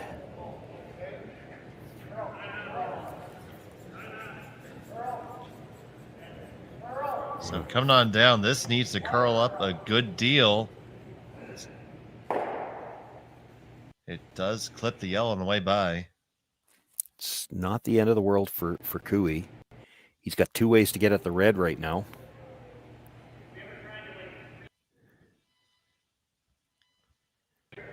Gives him another bullet in the chamber. Yep. Brad would love to freeze the inside corner of that yellow, and I think, I'm with him. I think you have to throw the out turn to do it. You just, by the time you're by that stone in the 12-foot with the in turn, you'd over curl.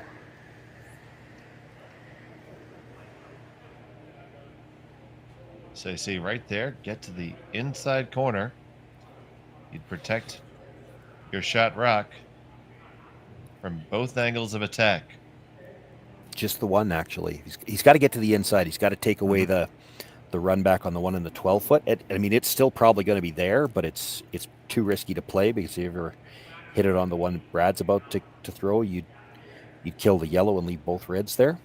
He's always going to have the outside edge of that yellow onto the red, but if you get this one in a good position, he makes the yellow onto the red, you should be able to promote this one onto the one that Kevin promotes. You see, both teams have been feeling like they're getting little bits of debris. And they may be. On the other hand, it could just be that, we're 7 ends in here. There's been a lot of sweeping. It could be just getting a little bit flat in front of the hacks, and it doesn't feel good when they try to give it that little spin, get it ready to go. It's getting a little flat in front of the hacks.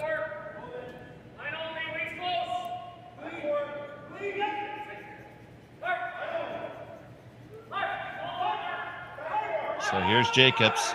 Yeah, he's going to get by. He is by the guard, no problem. Can he get all the way up to where he wants to be? Gets just a little rub on it. Makes his stone all the more accessible.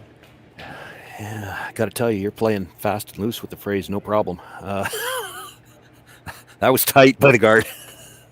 I had never had a doubt.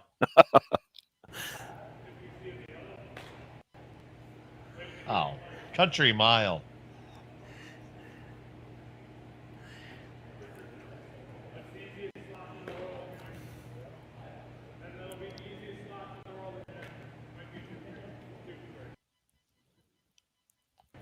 So if you're Cooey here, do you ever just kill both of these? Can you do that?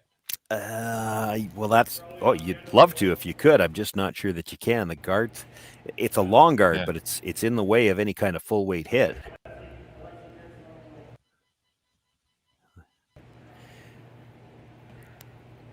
Like, you can probably get with hack weight through the port, red onto red, and stuff it, but I think the red's still shot rock if you do that. And now the angle's no good on the. He's talking about peeling the guard. That's not a bad call either. Like, what does Brad do? He's probably guarding again, though. That doesn't help you.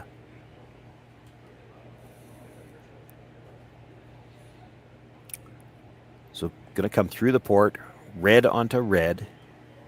I don't think the second one's going very far, and the out turn yellow onto the red, it's going to be gone now because the red's going to be higher than the yellow. But you're going to have your shooter to run back.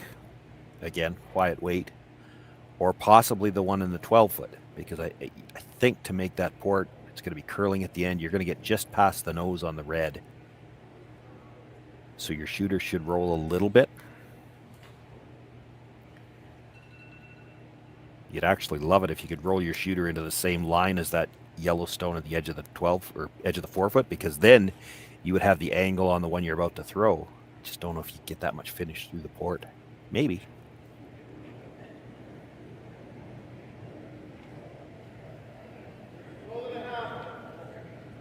So here's Cooey.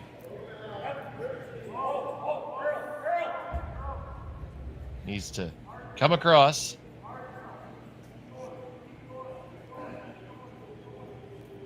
Get them both moving.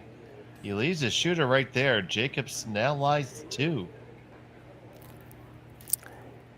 He does. I mean, it's not a disaster. No. But it's not great either. He's got 2 runs, but you might be able to take both of them away with one guard. Now the question is the red stone at the top of the button. He can see probably a quarter of it. Is that enough to make the slash double? I think that's what Mark's trying to decide. He's getting down there to look at it.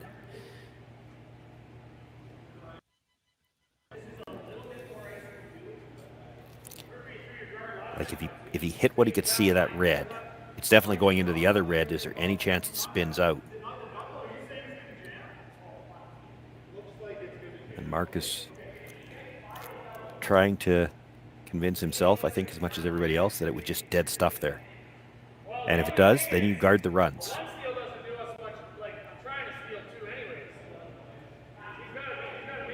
It's not easy for him to score with the runs either. You got to consider that. Like, if he can't get the double, he's not scoring. Like, you just run it back onto the top one, the back one still scores.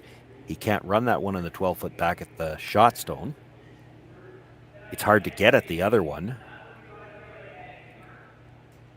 I don't know if he's got a shot for 2, except perhaps for that quarter rock slash, if it goes. That's a big if for sure. Well, it is, but when you're down one here and a force is okay, do you want to leave him that shot and wait to find out? I mean, there's a chance he gives you a steal at 2 if he tries it, because he could just go by everything, or rub the first one. So he's electing to guard the runs here.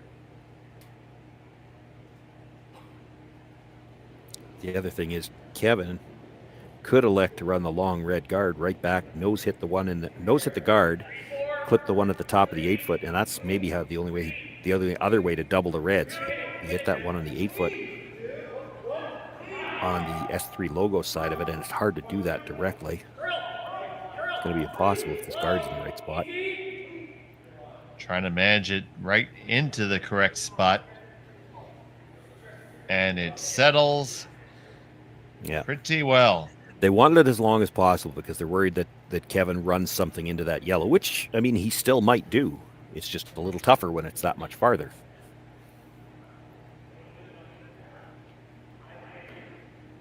So, 1-year shots to try to just throw that slash, catch that little sliver that you see sticking out there. And hope it spins. And I don't know if it does. I mean, it's pretty thin. It might be.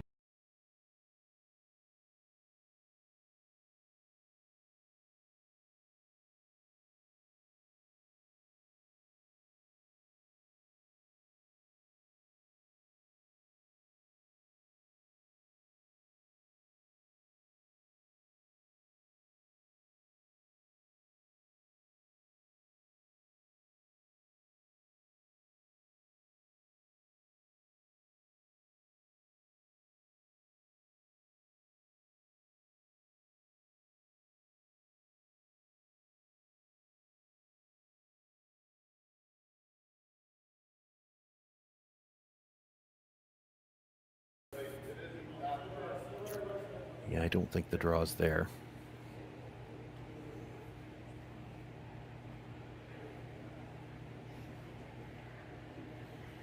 And the run on the one on the right, if I'm not mistaken, unless you lose the stone he promotes, it's only going to be for 1. Well, maybe 2. Well, yeah, to make it, he's got to hit it on the nose. He hit it on the nose, clip the side, clip about half a rock on the red, try to drive it into the pocket. So, I mean, it's for 4. Potentially 4. 3 for sure.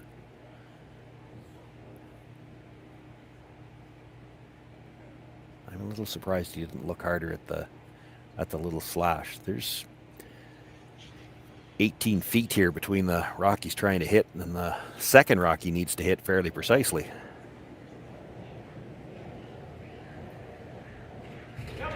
So Kevin Cooey trying to run this all the way back on the 1. It's going to slide on out. It's a steal 1 for Brad Jacobs. We are going to be all tied up. Cooey with the hammer coming home right after this. You're watching Curling Stadium. Welcome back to Swift Current, Saskatchewan. 8th end action, men's final, RBC, Dominion Securities, Western Showdown.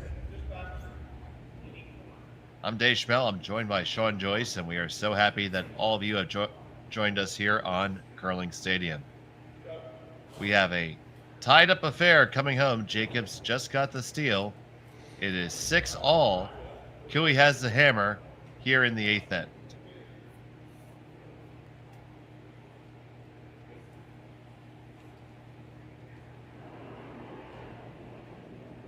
And Shawn, that was really set up very patiently by Brad Jacobs there. Well, it was, but I mean, he had to be, right? You can't really force the issue when you're trying to steal. You got to, it doesn't really matter if you're sitting 1 at the start of the end. You've got to be sitting 1 at the end. You can't come into the house too early. You had to throw all those guards and let Cooey peel so that, you know, when they did get to the end of that end where they were, the situation they were in, Cooey didn't have time to maneuver rocks around. He had to play, you know, as it turns out, an 18-foot run back because it was last rock. He didn't have time to try to manipulate guards or change angles, and that's the thing. All these guys are so good. You have to take your chances, be patient, just let them waste a few rocks peeling guards, and then you have to make a good one when you have time, when you get the chance to do it, because you're not going to get a lot of chances yourself. And it's going to be the same thing here. He needs to steal one here. It was that very, very long run attempt for Kevin Cooley, which was oh so close to making it. Yeah, made it well enough that he's tied up going home. He's got last rock again, and it is tough to steal 2 ends in a row. One more look at it.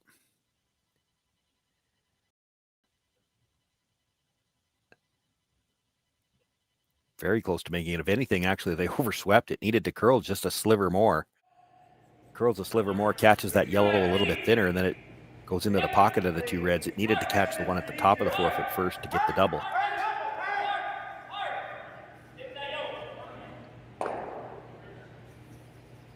So Jacobs playing the tap back on the Kiwi rock.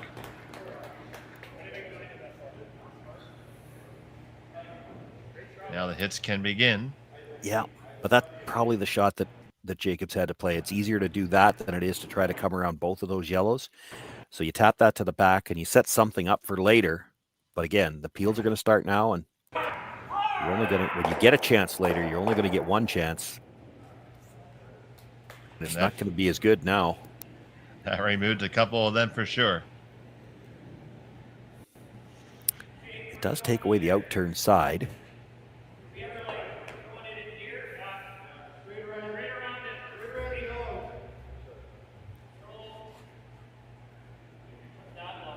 He's going to look to keep the guards somewhat in line here. You'd like to keep Kevin Cooley peeling the high one for now. Get this in line, let him peel the high one, and then you might, with the next high one, try to come just a little bit closer to center, because he's not going to play the over-the-top double peel when it's going to come back into the rings right now.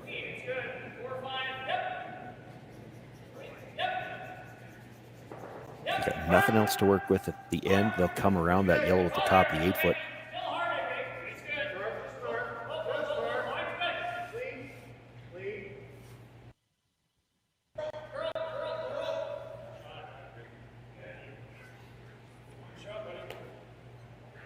Okay, got those nicely lined up.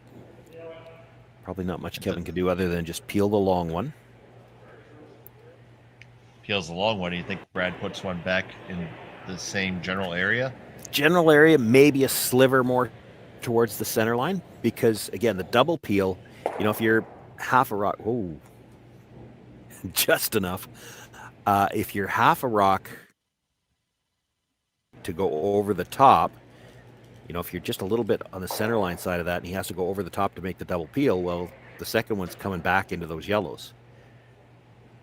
And he might not want to risk stuffing one like that. So he's probably not playing the double peel, I would think. This discussion isn't about playing something else right now. I wouldn't think. It's about, okay, we're playing the guard here, but what's our ultimate goal? What are we throwing eventually? He does have, you know, with the 2 that are there, the 2 reds on the side, he can come around those to the edge of the 4-foot. It would leave a pretty short tap for Kevin in the middle. That's not a shot you'd play now. That's what they're talking about is if you play that in the last one, what are we leaving him?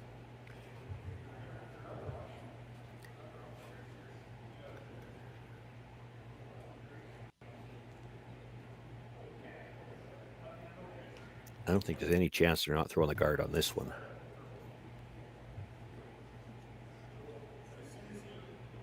Some more game planning, what we're going to do later.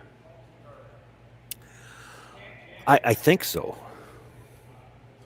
I mean, they're taking a lot of time talking about it, so I'm not positive. But you come in now, and you know that rock at the top of the 8-foot's not helping Kevin Cooley either. He's just going to run it back.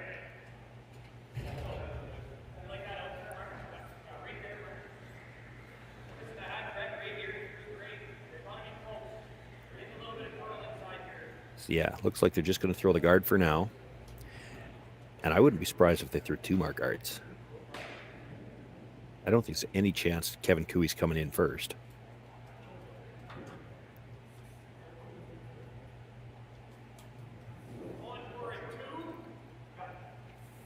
Cooey's ready for the battle. He has the hoodie up, keeping those ears warm for now.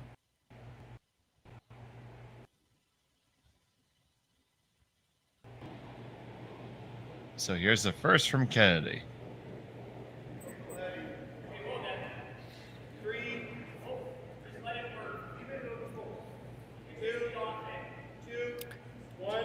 So you might throw, I'm going to say maybe 2 more guards, let him peel both of those, then come to the back one. Let him play the run back. Even if he makes it, you come around the corners. And then because he's made the run back, that tap back is not as inviting. It's going to be a little bit longer.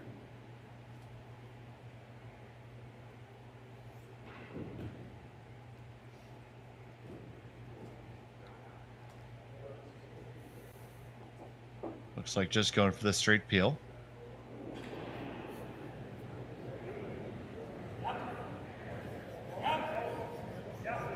Yeah, and I had to expect he was going to play this.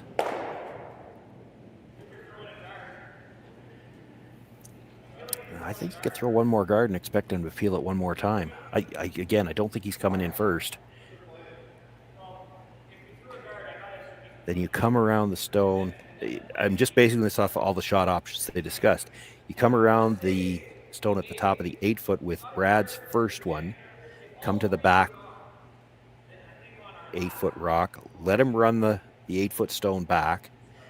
And then you come around those 2 reds to the corner of the button. You'd be shot rock off that, and now because you played the run back on the yellow on the first one, he's got a much, if he wants to play the tap, it's a longer tap, or he's got to come around it to play the draw.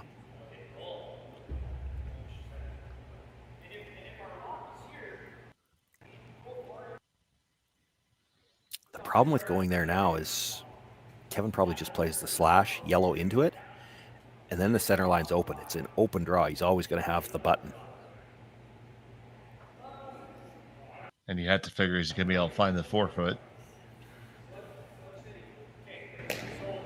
Yeah, you've got to be buried, so you've got to be on the edge of the 4-foot. He's going to have the whole button. I don't think you want to let him run that on an angle. I think if he's going to run that, you got to make him run it straight back, trying to pick out a rock in the back of the 4-foot or something. So would you like to draw to the one in the back of the 8 now? No, I'm guarding here. Let him peel the guard, and I'm coming around to that one of the. You don't even have to be all the way back to it. Be back 4-foot on Brad's first. Let him play the run. Then you come around the corner, and now at least your tap back's another rocks with. If he's going to play a tap back or if he's going to straight draw, he's got to go around that yellow at the top. Then it would only be biting the top 8. Half in the 12, half in the 8. The problem with playing this now, in my opinion, as I see it, Kevin Cooey's going to play the slash on the yellow at the top of the 8-foot, and then no matter how the rest of the end goes, he's going to have the button open for his last one.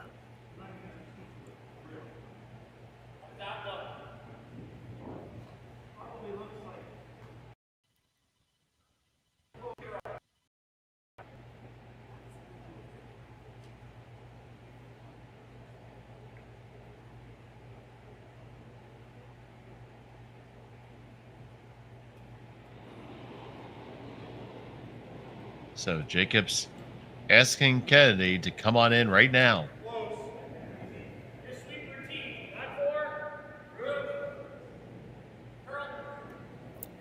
If you're going to come in now, you might even want to be back 4-foot. Get as much separation as you can. Hope that the slash is missed, and then, with your last one, you could actually come to the top of the 4-foot and create the same problem where he's got to come around it. But this is going to stay pretty high. That's...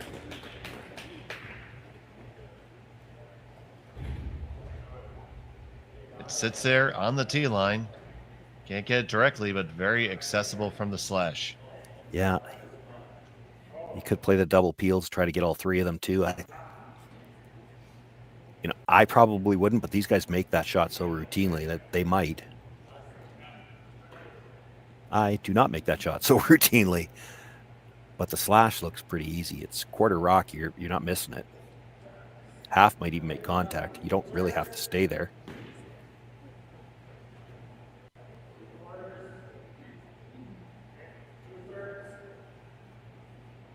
Maybe he likes that rock in the 8-foot. I don't myself. If I'm Kevin Cooey, I don't like that rock there. I want the open path to the button if I can get it. Rock in the way that I have to tap just complicates things.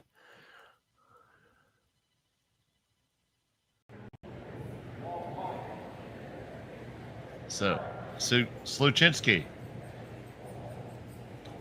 Martin trying to work it over. He just get the top one.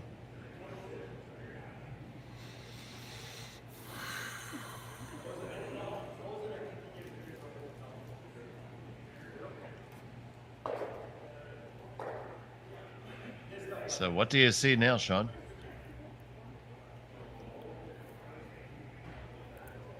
Well, I mean, if you're worried about the slash, which I am. You could tap that stone and roll maybe a rock's width over, maybe? Yeah, maybe. It's hard to steal without a guard. I'm just wondering if you split center with a guard right now, what does Kevin Cooey do? Is he really going to try to run it through that port? If he just picks it clean, you can make a decision on the last one.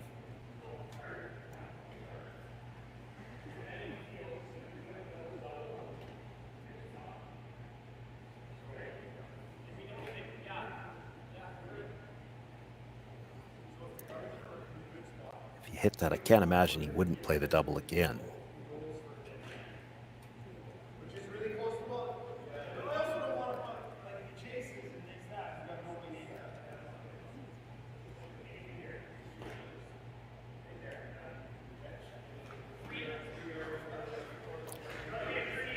Looks like they decided they're going to play the guard on basically the same guard. Don't leave him the chance to get at shot stone directly.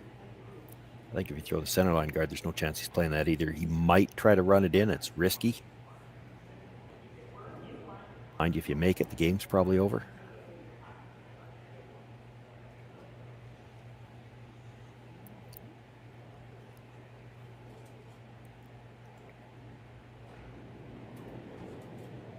So Brad Jacobs with his first.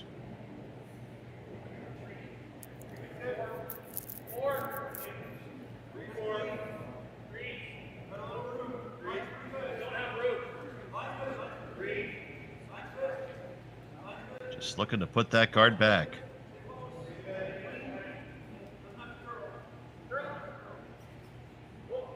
Sails down and it stops very high, but in the way.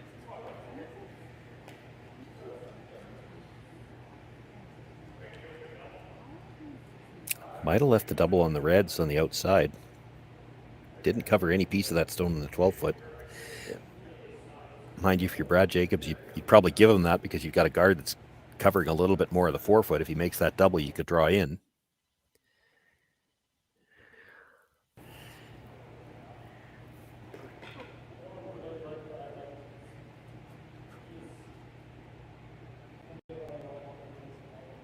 I'm never playing the tap.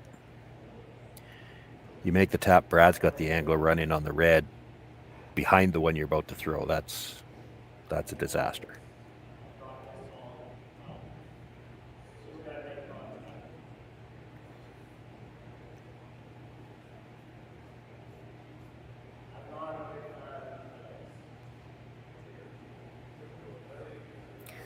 I like either the double or the slash, and the double's not without risk too, but now the slash seems like a good idea just because you can remove the stone that's there and you're likely going to make sure that you have a draw path because Brad's going to have to play something else in. Yeah, that's what I'm seeing.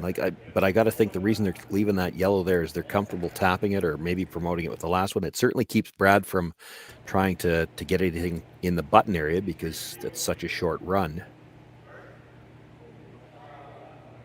But we're late enough in the end that you make the slash, you can't really put anything in the button area.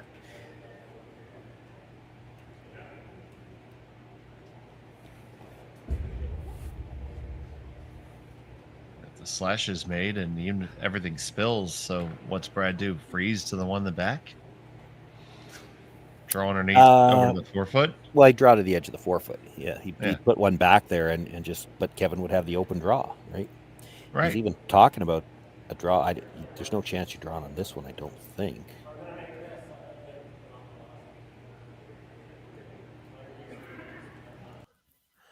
Boy, you draw with this one.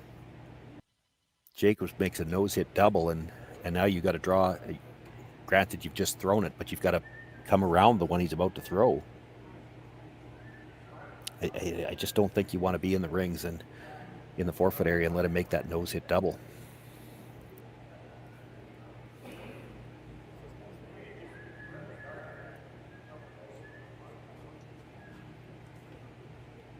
I don't think I've seen them reference the slash once. No.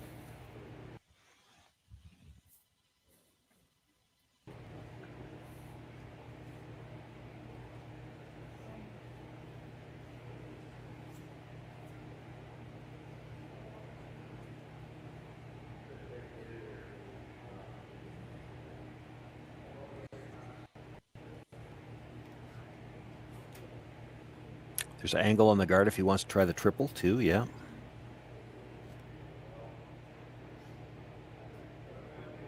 Some danger with that. I mean, if you ever tried to run it over the top, and I mean, you could always dead stuff it and make it better.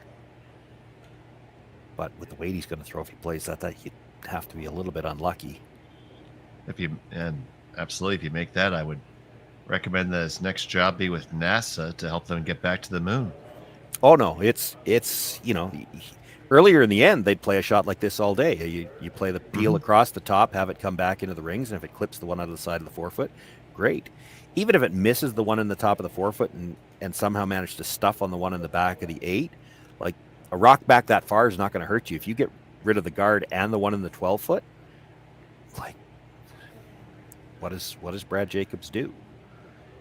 If he's going to cover the one in the edge of the 4, you're still going to have a shot on the other side. If he's going to try to bring another one in that's any good, how does he not leave you a nose hit, roll to the button off that red that's going to be open on the side of the 4? So, you make contact with both guards. It's pretty hard to see anything real bad working out.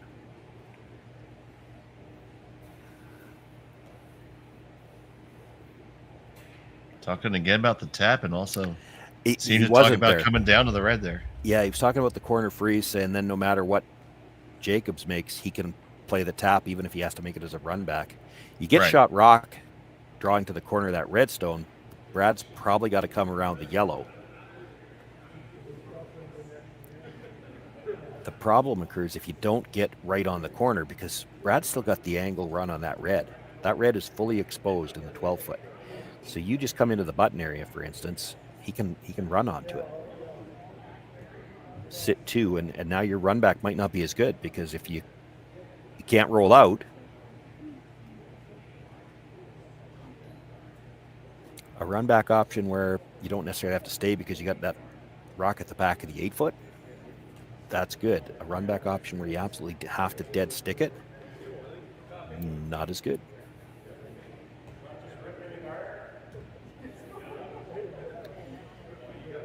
Thinking about peeling the guard because he likes his chances with whatever he's got left on the last one. You peel the guard, Brad probably has to put it back, and then you're making this same decision, but it's a shot for the win. And you still could play the slash at that point in time, although that would be a little riskier. Because there is a chance with the slash that you catch the red one thin, come back, clip the yellow at the back of the 8 foot, and everything rolls out. You do it on your first shot, that doesn't matter. He's going to play the guard, and it doesn't look to me like they're playing a straight peel. This looks like they're trying to get the triple on the reds, even if you just get the double.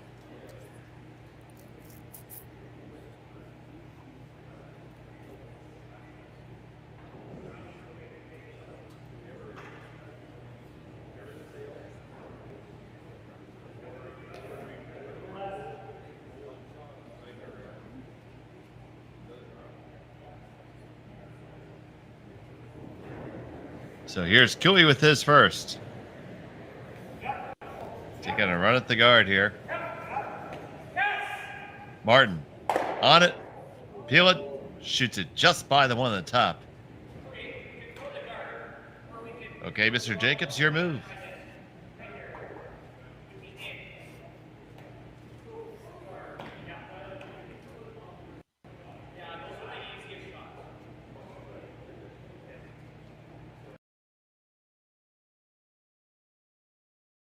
Yeah, Benny's seeing the slash, and what he's saying is, there's always the chance he could slash it, kill his own.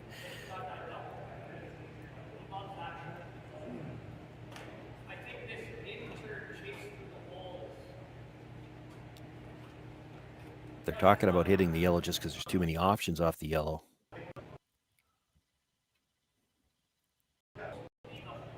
But if you're going to hit the yellow, you got to roll a little bit because there's still a port to get at the red on the side of the forefoot. And once you hit the yellow, you're not, you're definitely not third shot.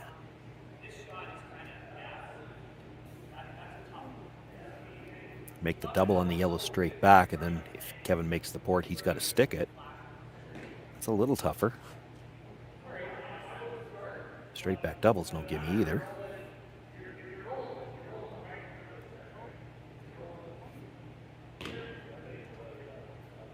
So you see Benny wants to remove that and just basically guard it and give Kevin the forefoot.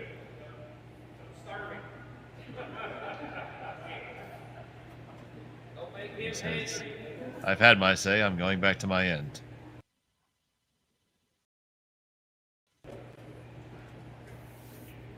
It's not the tap they're worried about, it's the slash. Oh, yeah.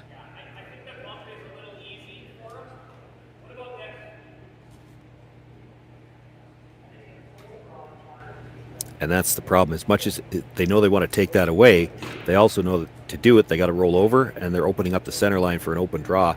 I don't know what else you got, though. I mean, unless you could find a way to come in. Could you draw underneath of the stone in the 8-foot? That's what I'm looking at. I don't even know if you need to be underneath it. Like, if you're full forefoot, just edge to edge with it, that might not be bad. If you just hook it a little bit, you know, on... I don't even want to hook it, because then he's going to play the slash double. Right. But edge to edge with it, coming around from the wide in turn, edge to edge, full forefoot. Wouldn't be that's bad. An option. Wouldn't be bad. No.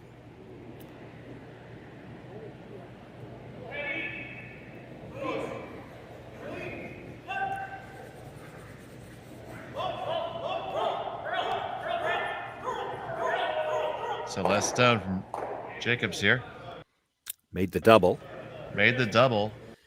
Which means if Kevin wants to come through the port, he's got to stick it. He's got to throw quieter weight, negotiate the port, or he can play the straight draw, try to get by the red that's the top of the 8.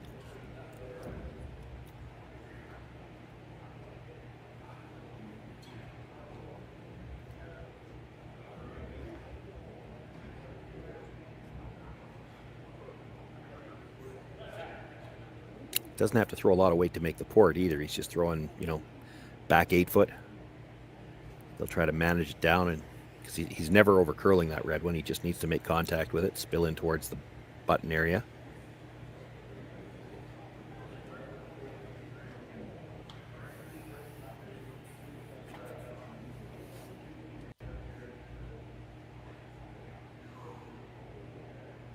But I'll tell you what, in my opinion, this is still a harder shot than he would have had to throw if he makes the slash at any point in this end.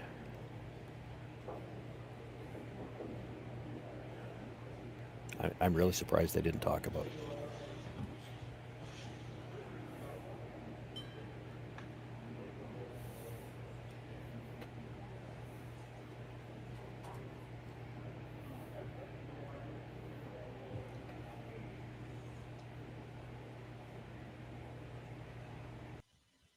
So Kevin Cooey settles in. It's a final stone of the 8th end. Needs to sit shot at the end of this to win the RBC Dominion Securities Western Showdown. It's got a curl. It's still on the red stone at the top of the 8-foot right now. Martin trying to get it over. You had to curl all the way. You wicket. Does it stick? Oh, and it still does. And it rubs in just right for Kevin Cooey. The wiki-tiki win. Absolutely. Take another look at this, Shawn.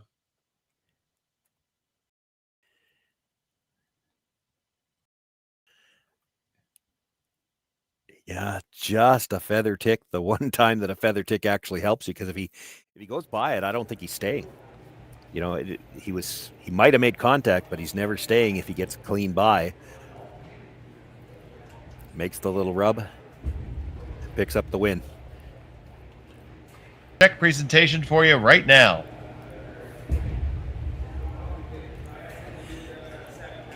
So there you see the RBC Dominion Securities check. being presented to Team Cooey.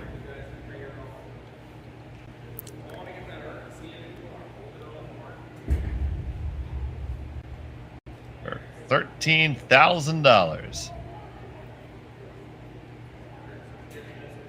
They can avoid knocking down all the signs, they'll be good.